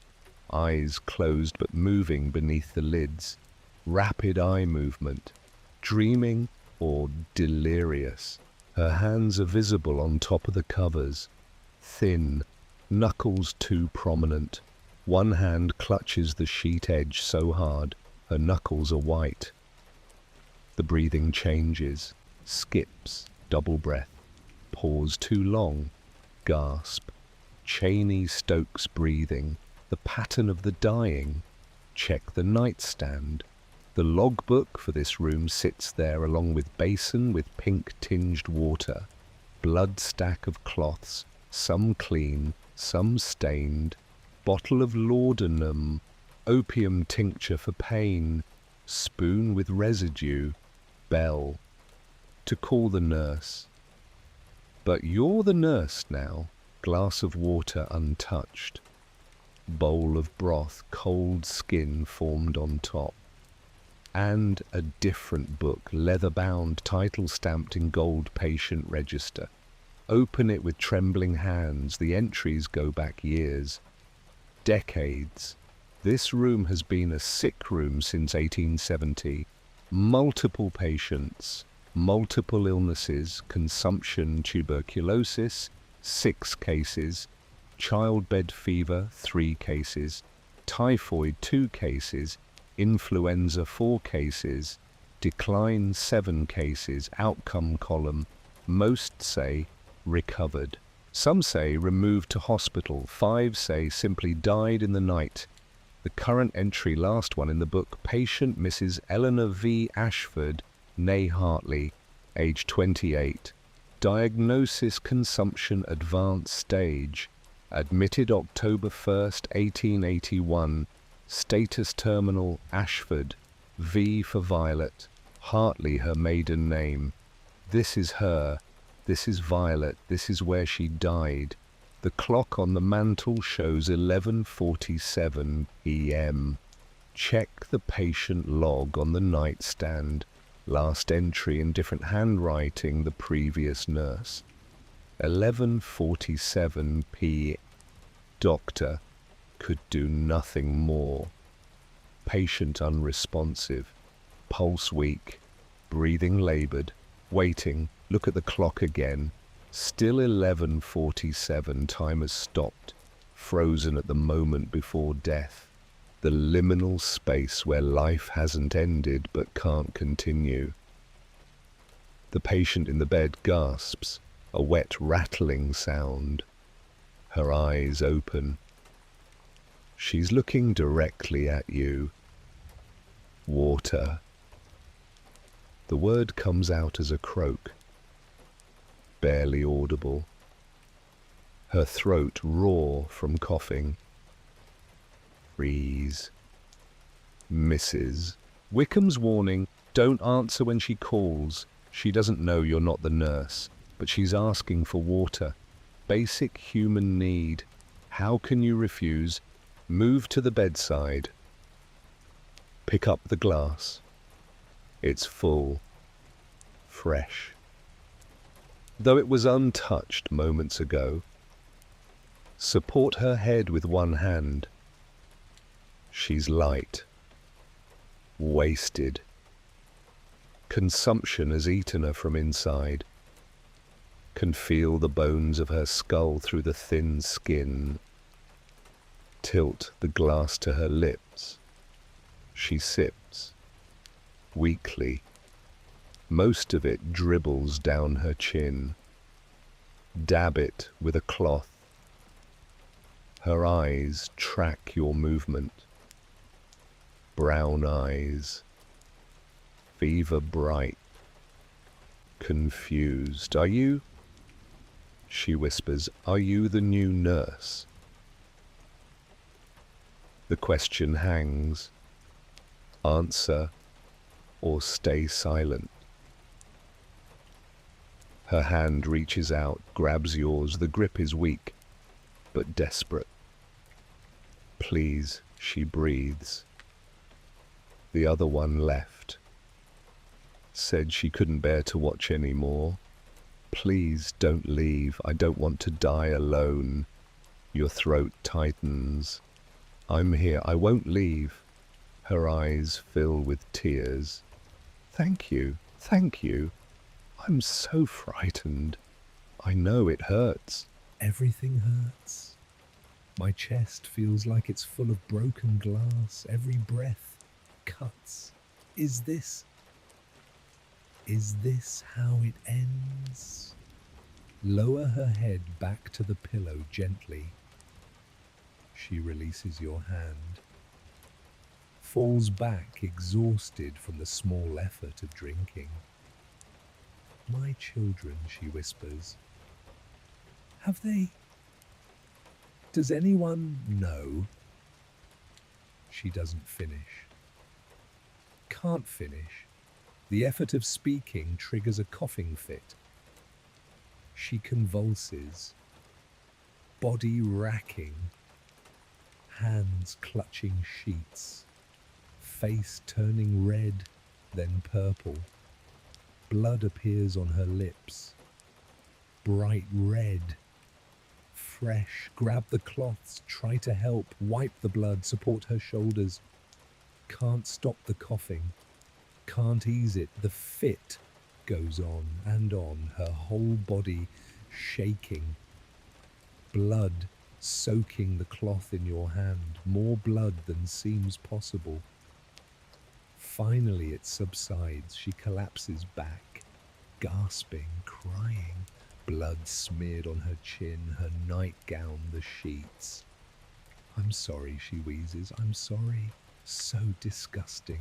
So sorry. No, your voice is firm. No, you have nothing to apologize for. Victorian ladies aren't supposed to. We're supposed to be delicate, refined, not coughing blood like animals. You're sick. You're allowed to be sick. She laughs. Bitter, broken sound. Allowed. As if permission matters. As if being proper could save me. Her hand finds yours again. Stronger grip this time. Urgent. My baby, she says. My violet rose, is she? Do you know what happened to her? Oh God, she doesn't remember. Or remembers wrong.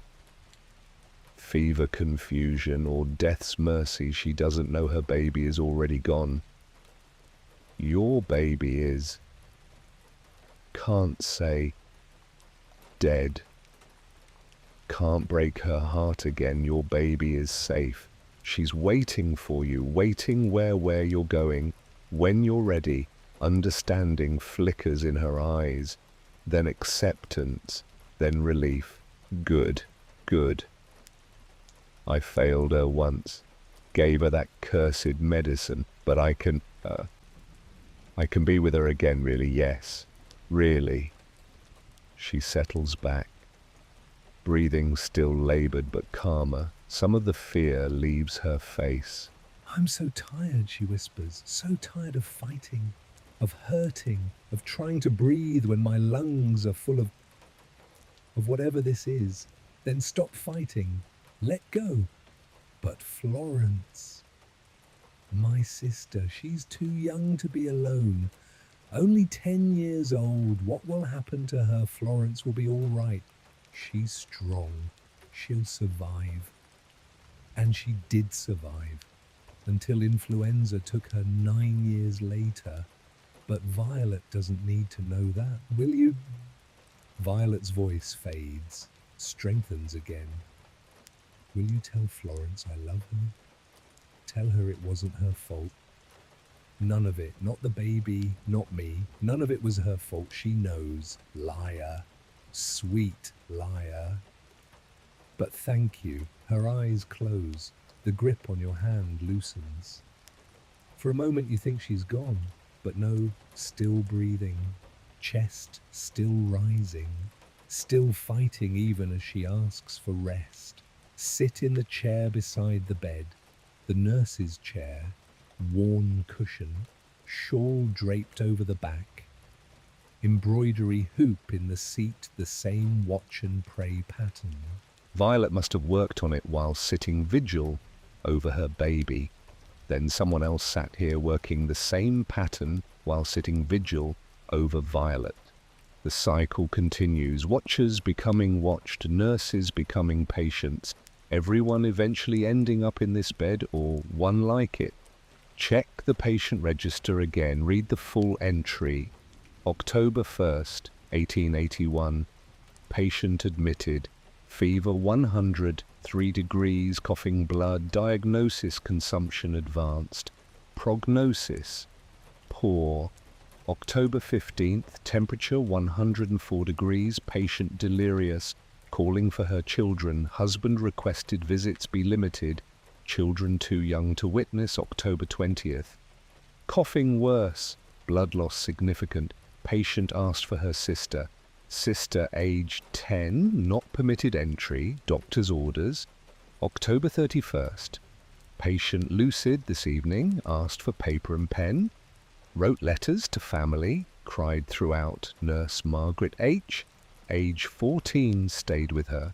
November the 3rd, patient unresponsive, pulse weak, breathing irregular. Father Michaels administered last rites. Patient seemed aware, squeezed his hand. November 5th, 11:47 p.m. Dr. Harrison examined patient, said nothing more to be done. Recommended keeping patient comfortable. Nurse instructed to wait. Current nurse fled. New nurse unknown arrived. Status: dying. The entry stops unfinished because time stopped at 11:47. Violet has been dying for decades. Frozen at this moment.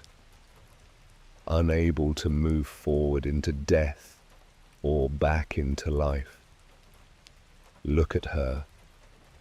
Still breathing. Still suffering. Still trapped. How long, you whisper, how long have you been here? Her eyes open. Clearer now. Forever, she says. And no time at all. I'm always dying. Always at this moment, always waiting for it to finish. But it never does. The pain never stops. The fear never eases. I just exist in this moment forever. That's horrible. Yes. Simple agreement. I didn't know death could be incomplete, thought it was an ending, final, but I'm caught. Suspended. Dying, but never dead. Why? Because I can't let go. Too afraid, too guilty, too much left unsaid. My baby died because of me. My sister will grow up alone because of me. I failed everyone. How can I rest? How can I stop watching when I failed so badly at watching? The coughing starts again. Less violent this time, but sustained. Blood on the cloths, blood on the sheets, blood everywhere. Victorian consumption was drowning, lungs filling with fluid and blood. Patients literally suffocated from the inside. While fully conscious, it could take months, years. They stayed aware until near the end, knowing what was coming, unable to stop it. This is what Violet endured. This is what the house holds. The coughing subsides. She lies back exhausted. Tell me, she gasps, tell me honestly, am I dying? Now, tonight. Yes, finally, relief floods her face. Finally, I've been ready for so long, but I was afraid to go alone. Thank you for staying. Thank you for not running. I won't run. Promise, I promise. She reaches for your hand again. You take it, hold it gently. Her skin is burning hot, but her fingers are ice cold. The paradox of fever. Sing to me, she asks. Voice small, childlike. My mother used to sing before she died. I don't remember the songs, but I remember feeling safe. Don't know Victorian lullabies, just the one Violet sang to her baby. To Florence, the one the house taught you, start humming Rockabye Baby. Violet's face softens. Yes, that one. That's the one. So you sing, quietly. The dark Victorian lullaby about babies falling from trees. And Violet listens, eyes closing, breathing slowing, hand relaxing in yours. This is Victorian death, not dramatic, not sudden. Just slow surrender while someone holds your hand and sings and waits with you. Sing the lullaby through 3 times before her breathing changes again. The clock still reads 11:47. Time hasn't moved, won't move, not until Violet does. Her breathing has settled into a pattern, not regular but predictable in its irregularity. 3 shallow breaths, 1 deep. Pause, rattle, repeat. Maintain the vigil, sitting in the nurse's chair, holding her hand when she reaches for comfort, wiping her brow when fever sweat pools, giving water when she can swallow. Just being present. This is what Victorian night nurses did. For wages, for duty, sometimes for compassion. 12-hour shifts, sometimes longer. Sitting in rooms like this one, watching strangers die, bearing witness to suffering they couldn't ease. The pay was terrible. The work was grueling. The emotional toll was catastrophic. But someone had to do it. Someone had to sit with the dying. Someone had to make sure they didn't die alone. Understand now why Mrs. Wickham called it witnessing. Not healing, not saving, just seeing, being present for the end. Violet stirs, opens her eyes. How long, she asks. I don't know. Time doesn't work right here. It never did. Even when I was alive, truly alive, time in sick rooms was different. Hours felt like days. Days felt like years. I've been in this bed for She trails off. How long did you say? Since November 1881. November, yes. The cold came early that year, I remember. Or I think I remember. Memories blur when you're dying. She shifts, trying to find comfort. Can't. There's no comfortable position when your lungs are failing. Tell me about outside, she says. Is it still London? Still 1881. It's... Consider lying. Decide against it. It's later now. Much later. The world has changed how medicine. We can cure tuberculosis now, antibiotics. No one dies of consumption anymore, not in places with access to treatment. Her eyes fill with tears. Not self-pity, something else. Relief, maybe, that future children won't suffer this. Good, she whispers. Good, I'm glad. No other mothers should watch their babies die from medicine meant to help. No other women should drown in their own lungs. I'm glad. The coughing starts again. Blood. Always blood. You've lost count of how many cloths you've used. They pile up on the floor, stained red-brown. When it subsides, she's weaker. Noticeably weaker. The vigil is approaching its end. My husband, she says suddenly. Thomas. Does he remember me? I'm sure he does. Liar. He left. Took the children. Said he couldn't watch me die. I don't blame him. This is ugly. Undignified, not what Victorian husbands sign up for. In sickness and health. But not like this. Never like this. He was afraid. Of course he was afraid. We were all afraid. Consumption killed millions, whole families. Everyone knew someone who'd died.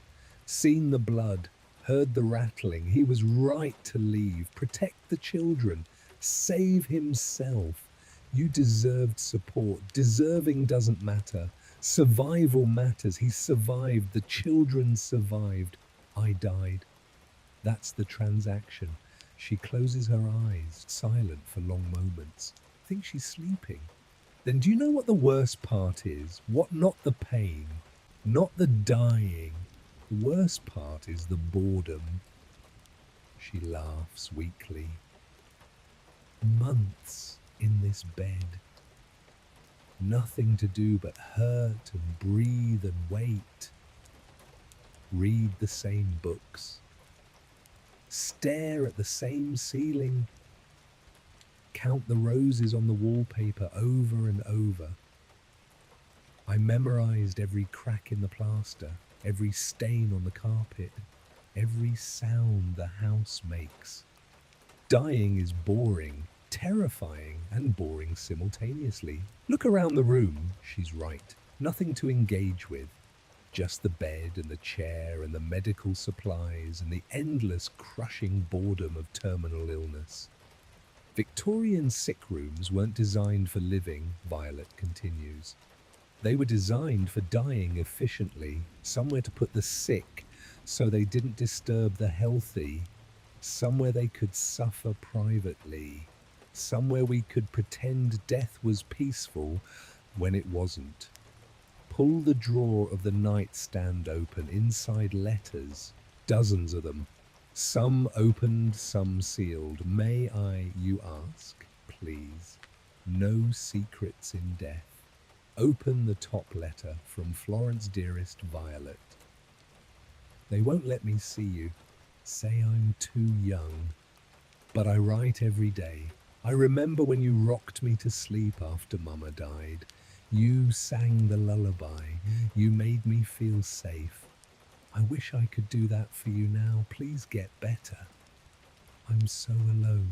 Your loving sister Florence. Dated 3 weeks after Violet's admission. Second letter from her husband Thomas, my love. The doctor says you mustn't have visitors.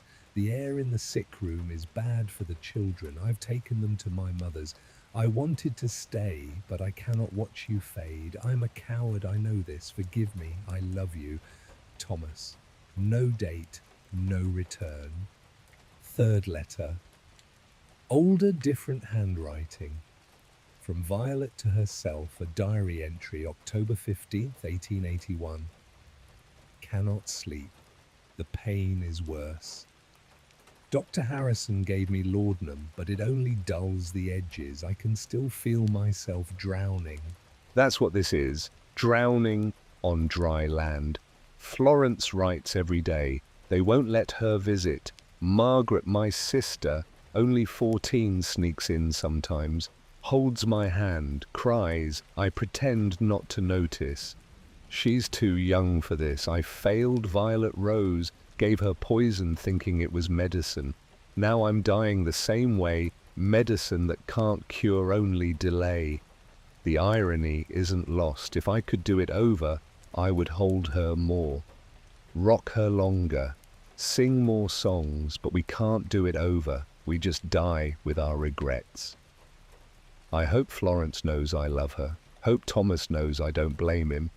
Hope Violet Rose is waiting somewhere. Hope this ends soon. Fold the letter carefully. Return it to the pile.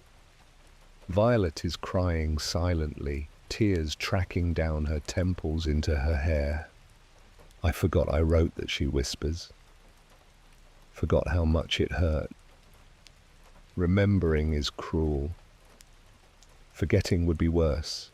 Would it? I'm not sure anymore. This house won't let me forget. Won't let me stop hurting. Keeps me here replaying the worst moments. Maybe forgetting is mercy. Maybe oblivion is kinder than eternal memory. Her hand finds yours again, grips tight. When I die, really die, finally die, will I forget? Will all this pain disappear? I don't know. Honesty, thank you. She squeezes your hand. Don't lie to dying people. We've had enough lies. Medicine will help. Prayer will save you. Death will be peaceful. All lies. Truth is rare, precious. The fire pops, a log settling. The room is still stifling, but Violet shivers. Cold, she murmurs. How can I be burning with fever and freezing simultaneously?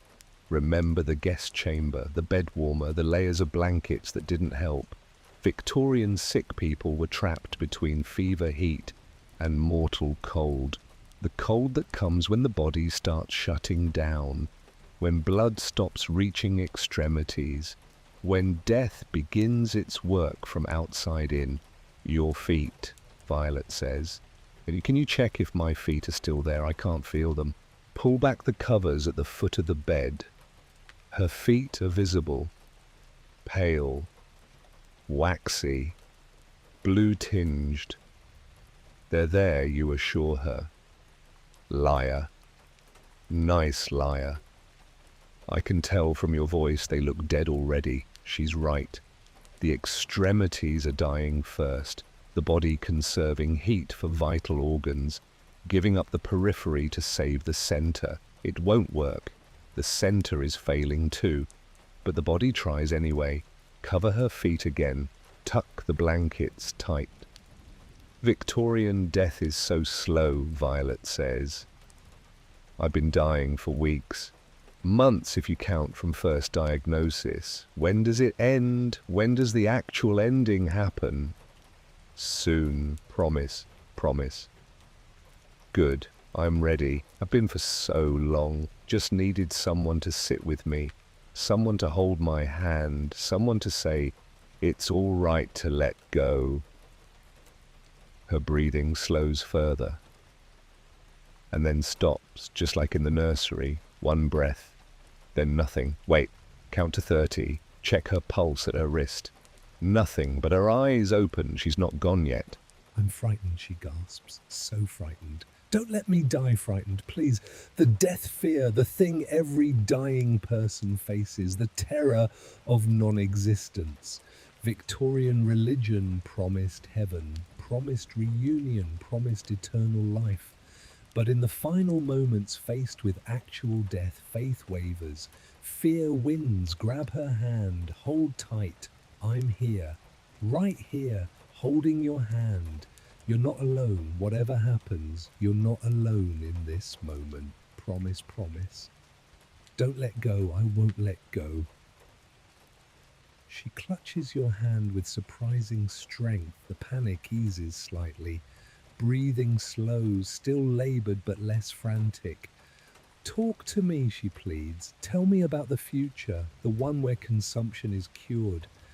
Tell me it's better, so you talk. Tell her about antibiotics, about vaccines, about infant mortality dropping from 1 in 4 to almost nothing, about women living past 40, past 50, past 80, about medicine that works, about painkillers that actually kill pain.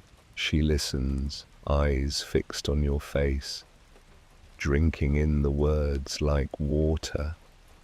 It sounds like heaven, she whispers. Medicine that works. Babies who live. Women who don't die from being exhausted. It sounds like paradise. It's better. Not perfect, but better. Good. I'm glad. I'm glad someone's children will live. Someone's mothers will survive. It wasn't all for nothing then. Our dying meant something. Taught you what killed us. Taught you how to fix it. Her grip loosens. The fear has passed, replaced by something else. Acceptance. Real acceptance this time. I'm ready now, she says. Calm, clear. I was frightened, but I'm ready. Thank you for staying. Thank you for talking. Thank you for not lying about the fear. You're welcome. One more thing, anything. Tell Florence, my sister. Tell her I loved her. Tell her the house shouldn't keep her. Tell her she can leave. She has my permission. Tell her to live, marry, have children who survive, break the cycle. Tell her. I'll tell her. Thank you. She closes her eyes. The fight goes out of her body. Muscles relax, jaw slackens. This is the surrender, the moment when the dying stop fighting. Her breathing continues, but different now. No more panic, no more resistance, just the body's automatic function winding down. Watch, hold her hand, bear witness. This is what Victorian night nurses did. Sat with the dying through the fear, through the anger, through the pain, and finally, through the letting go. No heroics, no miracles, just presence, just witnessing, just being human in the face of inhumanity. The clock advances. 11:58 p.m., nearly midnight. The death hour. Violet's breathing slows further. Count the seconds between breaths. 10, 15, 20. This is it. This is the approach. Lean close. Whisper it's okay to go. Your daughter is waiting. You can rest now. The watching is over. The fighting is over. You can let go. She draws one more breath. Deep. Holds it. Releases. And doesn't draw another. 30 seconds, 40, 1 minute, no breath. Check her pulse, nothing. Skin cooling already. She's gone. Finally, after decades of dying, after years of being trapped at 11:47, after countless repetitions of this moment, Violet has died, and this time it's final. The clock strikes midnight. The chime is loud, final. The sound of an ending. As the 12th chime fades, the room changes. The oppressive heat lifts.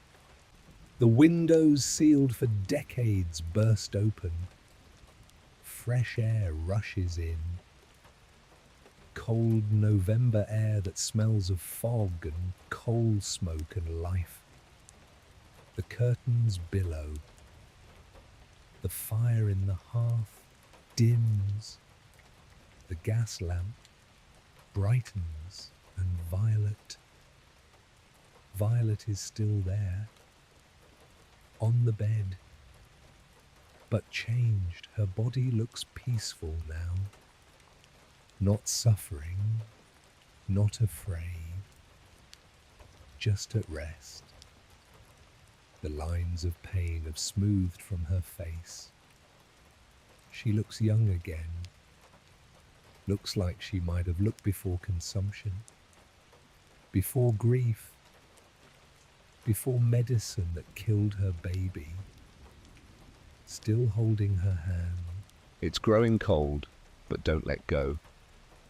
Not yet. This is the vigil's end, the job completion. You stayed, you witnessed, you held her hand through dying. Victorian nurses did this dozens of times, hundreds of times. Watched strangers die, held hands, bore witness, and then moved on to the next patient, the next bed, the next death. How did they bear it? How did they keep doing it? Maybe they didn't. Maybe it broke them. Maybe that's why Victorian nurses often died young, not from disease, but from heartbreak, from accumulated grief, from witnessing too much suffering. Release Violet's hand gently, lay it on her chest, cross her other hand over it. The traditional pose, stand. Your legs are stiff from sitting so long. How long? Check the clock, 12:07 a.m. 7 hours and 20 minutes in this room. Felt like days. Look around one final time. The basin of pink water has cleared. Just clean water now. The bloody cloths have disappeared. The pile on the floor gone. The medicine bottles remain, but look different. Older. Museum pieces. The patient register sits open on the nightstand. Check the final entry, November the 5th, 1881. Patient Mrs. Eleanor V. Ashford. Time of death, midnight exactly. Cause consumption, tuberculosis, advanced stage. Witness your name. Notes. Patient died peacefully after prolonged suffering. Was not alone. Had hand held until the end. Last words. Tell Florence to live. May she rest. The handwriting is yours. When did you write that? Don't remember, but there it is. Official record, witness, testimony. Move to the window. Look out at London, or what should be London. The view has changed, not Victorian anymore, modern, or at least later. Street lights instead of gas lamps. Empty streets, the quiet of deep night in a city that never fully sleeps. Turn back to the bed. Violet is gone, not the body remains. But Violet herself, the presence, the consciousness, the spirit gone. The bed is just a bed now. Empty in the way that matters. She's been released. Finally. The house let her go. On the pillow where her head rested, a single dark hair. And on the nightstand, a photograph you hadn't noticed before. Pick it up. Old sepia photograph. Family portrait. A man, Thomas. A woman, Violet, healthy, smiling. 2 girls. One older, must be Margaret, Mrs. Wickham, and one younger, Florence. And a baby, Violet Rose, alive, maybe 3 months old. The photograph is labelled on the back, summer 1877. We were happy before Violet Rose died. before Violet got sick, before Thomas left, before Florence was alone, before everything broke. They were happy. Once. For a moment. And this photograph proves it. Tuck it carefully in your pocket. Violet wanted Florence to know she loved her. This photograph says it better than words could. The door opens. Didn't hear footsteps, but knew she'd come. Mrs. Wickham enters, looks at the empty bed, at you standing by the window. At the photograph in your hand, she's gone, Mrs. Wickham says. Not a question. Yes, she died at midnight. Peacefully, I stayed with her. I know, I was... She pauses. I was there too. In a way. I'm always there when my sisters die. All of them, Violet, Florence, all the ones this house has taken. She moves to the bed, straightens the covers, adjusts Violet's hands. Tender gestures from someone who's done this many times. Thank you, she says quietly, for staying, for holding her hand, for listening to her rage. She needed that, needed someone to witness the anger, the fear, the dying itself. It was horrible, yes. Victorian death usually was, but you did well, better than most. Most people run when the coughing starts, when the blood appears, when the dying person begs for their mother. You stayed. How could I leave easily? Most do. She pulls a sheet over Violet's face. The final gesture. But you didn't. You kept vigil. That matters. The room feels lighter now. Emptier. Like something that had been compressed, has expanded. Like pressure released. What happens now, you ask? Now you rest. One more night. The parlor, where the sleepless gather. Where those who've witnessed too much go to process. Where you'll understand the full weight of what Victorian sleep really was. I'm not sure I can do another night. You can, you must. 3 rooms down, 1 to go. You're almost finished. She moves to the door. Stops. My sister died. Well, she says without turning. Because you were there. Because you cared. That's all anyone can hope for, to die with someone who cares nearby. Thank you for giving her that. Your sister Violet, she was my younger sister. The baby Violet Rose was my niece. Florence was the youngest of us. I survived all of them. Scarlet fever when I was 14. Killed many in our neighborhood. Spared me. I don't know why. Been asking that question for over a century. She finally looks at you. Tomorrow night. The parlor. Where I sit. Where the sleepless gather. Where you'll understand why I can't leave this house. Why I keep vigil over the memories. Why someone has to stay and remember. She's gone before you can respond.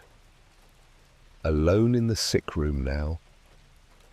Alone with a covered body and empty medicine bottles and the knowledge that you just witnessed Victorian death firsthand. It was exactly as horrible as history books hint at. And worse, because history books don't include the fear, the boredom, the exhaustion, the anger at God and medicine and fate. History sanitizes, makes death noble or tragic or meaningful. This was none of those things. This was a woman drowning in her own lungs while calling for her mother. This was medicine that couldn't help. This was a husband who left, and a sister too young to visit, and a baby already dead from poison sold as cure. This was Victorian death in its rawest form.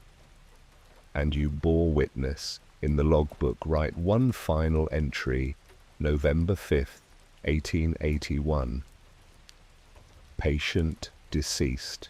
I sat with her for 7 hours and 20 minutes, held her hand, listened to her rage, watched her die. Victorian death was slow and conscious and terrifying, but it wasn't without love.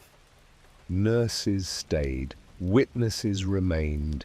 Someone was always there. Tonight, I was that someone. Tomorrow, the parlor, where the watchers go when they can't stop watching. I'm not ready. But Victorian nurses weren't ready either. They did it anyway. So will I. Leave the sick room, close the door gently. In the hallway, dawn is breaking. Survived another night. One more to go. Sunset comes with devastating quickness. 4:30 p.m. and the November light is already dying. Victorian winters were defined by darkness. Long nights, brief days. Endless cold stand before the parlor doors. They're imposing.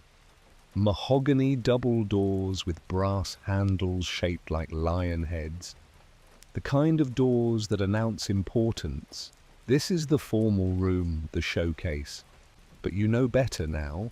Behind formal doors sit informal truths, human truths, grief truths. Push open the doors. The parlor reveals itself slowly, dramatically, like a stage set. It's beautiful. Even you can acknowledge that. This room received the best of everything. Velvet settee and matching chairs in deep burgundy. Piano forte in the corner lid, closed music sheets stacked precisely on top. Bookshelves from floor to ceiling, leather-bound volumes arranged by size. Fireplace with elaborate marble mantel.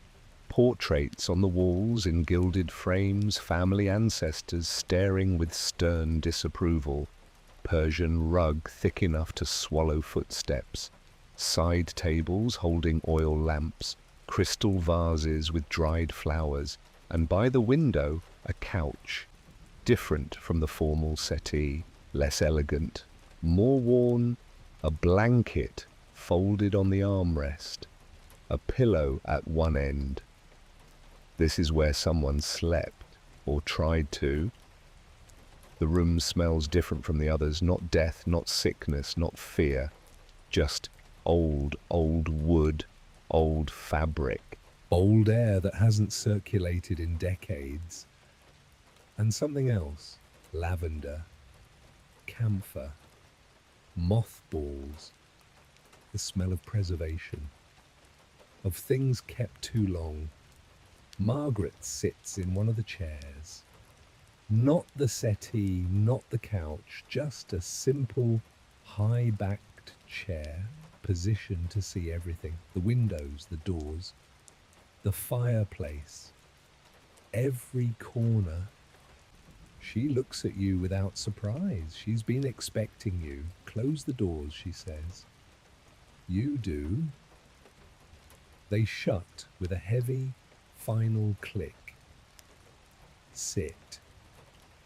She gestures to the couch. That's where the sleepless sat, where Florence spent her last years, where I've spent a century, where you'll spend tonight. Move to the couch. Sit. The cushion is worn but comfortable. The blanket is wool, scratchy smells of mothballs and thyme. From this position you can see the entire room. Every corner, every door, every window, perfect surveillance. This is the watcher's seat, Margaret says. From here you can see threats approach, see fires start, see illness manifest, see everything that Victorian fear demanded we monitor. What were you afraid of? Everything, anything, Burglars, fire, disease, children dying in their sleep, accidents, misfortune, the random cruelty of existence. We'd already lost so much. The fear was that anything else could be taken at any moment. She picks up a book from the side table, leather-bound, different from the logbooks. The Parlor Dream Journal, she says. Different from the other logbooks, this one records what the sleepless saw when they finally slept, when vigilance broke, when exhaustion won. She hands it to you. Open it. The entries are strange, half legible, fragmentary. March 18th, 78. Fell asleep in chair. Dreamed the baby was crying. Woke. She was already dead. Dreamed. Better than remembering. V. 1878. April. Mama sits in parlor all night now. Doesn't move. Doesn't blink. I bring tea. She doesn't drink. Just watches. What is she watching for? FH 7. 1881. February. Can't sleep. When I close eyes, I see her face. Violet, Rose, Violet. Both of them. Gone. Better to stay awake. Watching is easier than dreaming. V. 1881. November. Sister died tonight. Wasn't there. They wouldn't let me in the sick room. Said too young. I'm 10. Old enough to lose everyone. Now the parlor is mine. My watching post. F. The entries continue. Years passing. Florence aging. Margaret appearing. 1890 March. Florence is ill. Influenza. She's in Violet's old sick room. I sit in the parlor, watch the door. Like that will protect her. It won't. Nothing protected Violet. Nothing will protect Florence, but I watch anyway. M. Age 19, 1890 March. Florence died. I was with her. Held her hand. She called for Violet. For the baby. For everyone already gone. Now I'm alone. Last one standing. The parlor is mine forever now. M. Age 19. 1895. 5 years sitting in this chair. Watching. Waiting. For what no one left to protect. No one left to lose, but the watching continues. Can't stop. Don't know how. M. Age 24. The entries stop. No dates after 1895. Just Margaret's eternal present. You stopped writing, you observe. I stopped having anything new to say. The watching continues. That's all. Day after day. Night after night. Watching. The journal couldn't capture that. The endless sameness, the weariness without end. She stands. Moves to the window, looks out at darkening London. Victorian parlours were performance spaces, she says. During calling hours, we'd sit here. Perfect posture, perfect tea service, perfect conversation. Hiding everything, the grief, the weariness, the terror. We'd smile and pour tea and discuss weather, while inside we were screaming. And at night the performance ended. We'd sit here, whoever couldn't sleep, and just exist. Too exhausted to pretend. Too afraid to rest. The parlor became the only honest room in the house, where we could be openly weary, openly frightened, openly broken. She turns back to you. That's what you'll experience tonight. Victorian sleeplessness in its purest form. Not the cold of the guest chamber, not the grief of the nursery, not the death of the sick room, just the aftermath, the survival, the endless watching that becomes your entire identity. I don't know if I could, you can, you will, because this is the final room, the final lesson. And after tonight, you'll understand something very few people do, what it means to survive when everyone you love is gone. What it means to keep watch when there's nothing left to protect. What it means to exist in the space between living and dying. She returns to her chair, settles in. The night begins now, she says. You may experience sleeplessness, or you may sleep and dream everyone's dreams. Either way, you'll understand. By morning, you'll understand everything. The fire burns, the clock ticks, Margaret watches, and you sit on the couch where generations of sleepless watchers sat before you. The vigil begins.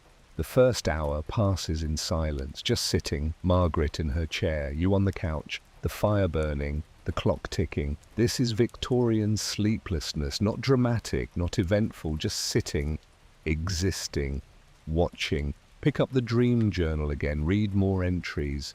1882, third year without Violet Rose, third year sitting in this parlor.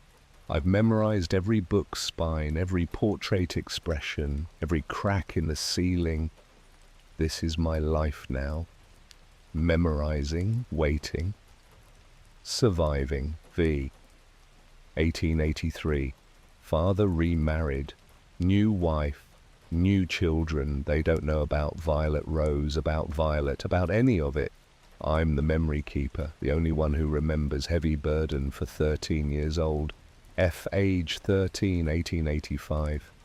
Watched the guest last night. She slept in our old room. Mine and Violet's. I tried to warn her about the cold, about the watching. Hope she understood.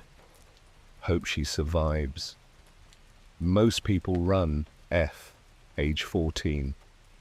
Stop. Read that entry again. 1885, that was you. Florence watched you during your first night, tried to help. 1890, Florence grew up sad. Grew up watching, grew up preparing to lose everyone because everyone always left. And now influenza has her. The same illness that killed Mama's mother, that killed the neighbor children, that kills randomly and cruelly.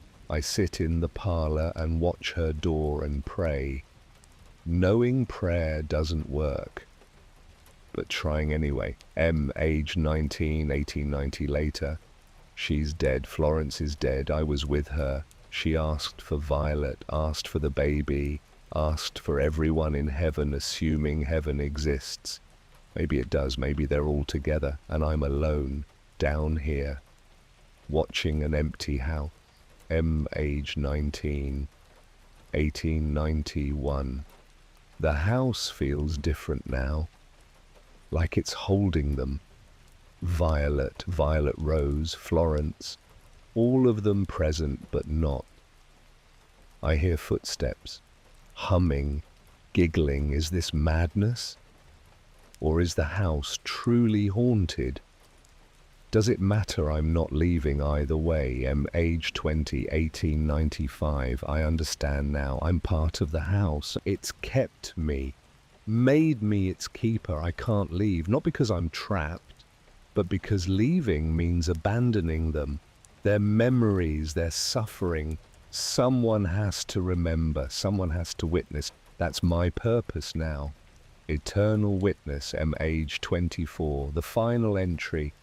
Her realization, her acceptance. Look at Margaret. She's still watching, still vigilant, still keeping her eternal post. You read my acceptance, she says, without looking at you. Yes, you chose to stay. Did I? Or did the house choose me? Hard to say after a century. Maybe choice and compulsion blur together when you've been doing something long enough. Silence returns. The fire pops. A log settling. Tell me, you say quietly, what happens in the parlor at night? really happens. Not metaphorically, really. Margaret is quiet for a long time. Then they gather. All of them, everyone who ever sat in this room unable to sleep, everyone who kept vigil here. They come back.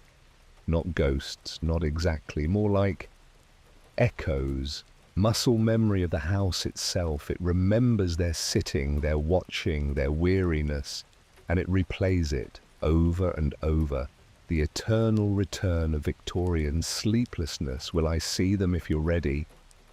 If you understand what you're seeing, most people see nothing. They sit, they feel the exhaustion, they leave. But some like you, maybe some actually see, actually witness, because I kept vigil in the other rooms. Yes, you've earned the right. You sat with Violet while she died, rocked Violet Rose's empty cradle. Listen to Florence's confessions. You've proven you can witness without running, without judging, without flinching. She finally looks at you. The parlor rewards that, shows you the truth. The full weight of Victorian survival. Are you ready, number good? Honesty, they'll appreciate that. The light is failing outside, twilight giving way to true night. The gas lamps gutter. The fire provides most of the light now, and in the dimness they begin to appear. Not suddenly, gradually, like images developing on photograph paper, becoming more visible, more present. A woman in the chair by the fireplace, young, late 20s, thin, needlework in her lap but hands still, not working, just holding, staring into the fire with hollow eyes. Violet, the mother, a girl on the floor near Violet's feet, maybe 7 years old, dark braids, white nightgown, clutching a doll, not playing, just sitting, watching her mother with worried eyes, too old for her face. Florence, the child, a figure on the settee, healthier looking, peaceful. The Violet you saw in the sick room but after death, at rest now, and standing by the door Margaret. But younger, 19 or 20, wearing black mourning dress, eyes red from crying, looking at the assembled group with weary grief. This is us, Margaret in the chair says. The real Margaret. The present one. This is how we spent our nights. Gathered here, unable to sleep, unable to stop watching each other. I don't understand, you say. You're all here, but you're also dead alive between. Yes. Violet the mother speaks without looking away from the fire. The parlor holds all states simultaneously. We're dead, we're alive, we're memory, we're present. Victorian parlors were always like this, holding past and present together, pretending they were the same. Florence the child looks at you with those ancient eyes. You rocked my sister's cradle, she says. Thank you. Mama finally let go. Finally stopped watching. That was kind. I did what I could. That's all anyone can do. Young Florence stands, moves to sit beside you on the couch. This is where I sat. After Mama died, for 9 years, aged 10 to 19, sitting, watching, waiting for what I never knew. Just felt like I had to stay awake, had to keep watch, in case what? In case someone else died, in case I could stop it this time, in case watching made a difference. She laughs bitterly. It didn't. I died anyway. Influenza didn't care how vigilant I was.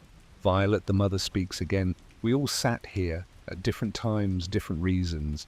but the same weariness, the same fear, the same inability to rest. Victorian women were professional watchers, professional worriers, professional survivors of everyone else's death. The younger Margaret by the door steps forward. And then there was me, last one standing. I watched them die one by one. Baby, Violet, Florence. Each death made me more vigilant, more determined. If I just watched carefully enough, maybe no one else would die. Except there was no one left, so I just kept watching. Couldn't stop. The habit was too strong. The present Margaret in her chair nods, and I still watch. Over a century later, still sitting, still vigilant, still waiting for the next crisis that will never come because everyone's already gone. Look around the parlor, 4 versions of the same family at different stages of endless watching. This is Victorian survival present, Margaret says. Not dramatic, not heroic, just sitting in chairs, watching, trying to stay awake because sleeping meant failing to protect, even when there was nothing left to protect. The figures begin to fade, not leaving, just becoming less distinct. You'll sleep soon, Violet's ghost says. The parlor allows it, finally allows rest. But when you sleep, you'll dream our dreams, feel our weariness, understand what it meant to survive us. I'm not sure I want to. No one does. But understanding requires experiencing. That's why you're here. They fade to nothing. The room is empty again except for present Margaret in her chair, and you on the couch where generations of sleepless watchers sat. Your eyes are growing heavy. Let it come, Margaret says softly. The sleep, the dreams, the understanding. You've earned it. Your head sinks to the pillow. The mothball-scented pillow. Sleep pulls you under, and the dreams begin. Dream of watching. Not doing, just watching. You're Violet, the mother first. Sitting in the nursery. 3 a.m. baby. Violet Rose is breathing oddly, too fast. Too slow. Lean over the cradle. Check. She's fine, she's fine, she's fine. But you can't stop checking. Can't stop watching. If you look away, she might stop breathing. Your vigilance keeps her alive. Must believe this. Otherwise, what's the point of staying awake? The scene shifts. You're Florence, age 7. Lying in the small bed in the nursery, pretending to sleep. Mama is in the rocking chair, crying, trying to be quiet but failing. You want to comfort her. But if you admit you're awake, she'll feel guilty for crying. So you stay still, eyes closed, performing sleep. Adding her burden to your own because that's what children do. They protect their parents by pretending not to notice the pain. Shift again. You're Margaret, age 14, sitting in Violet's sick room. Not the night you witnessed, a different night, earlier. Violet is still coherent, still herself. She's trying to write letters to her children, hands shaking, coughing between words, blood spotting the paper. Don't let them forget me, Violet says. When I'm gone, make sure Florence remembers, make sure she knows I loved her, even when I was sick, even when I couldn't show it. Promise me, I promise, 14-year-old Margaret says. And don't let her blame herself. None of this is her fault. The baby, me, none of it. Children always think it's their fault. Make sure she knows it isn't. I will, but you know Margaret knows that Florence will blame herself anyway. Children do. That's their burden. Thinking they could have prevented disasters they had no power over. Violet coughs. blood, always blood. I'm so tired, Margaret, so tired of fighting. But I can't let go, not while Florence needs me. Who will watch over her? Who will rock her when she has nightmares? Who will... I will, Margaret promises. I'll watch over her. I'll rock her. I'll do everything. You can rest. I'll take care of it. Violet cries, relief mixed with guilt. You're too young. 14, you should be playing, dancing, being young, not sitting vigil over your dying sister. Someone has to. Yes. Someone has to. Violet grabs Margaret's hand. Thank you. Thank you for being strong enough, for watching when I can't anymore. The scene shifts again.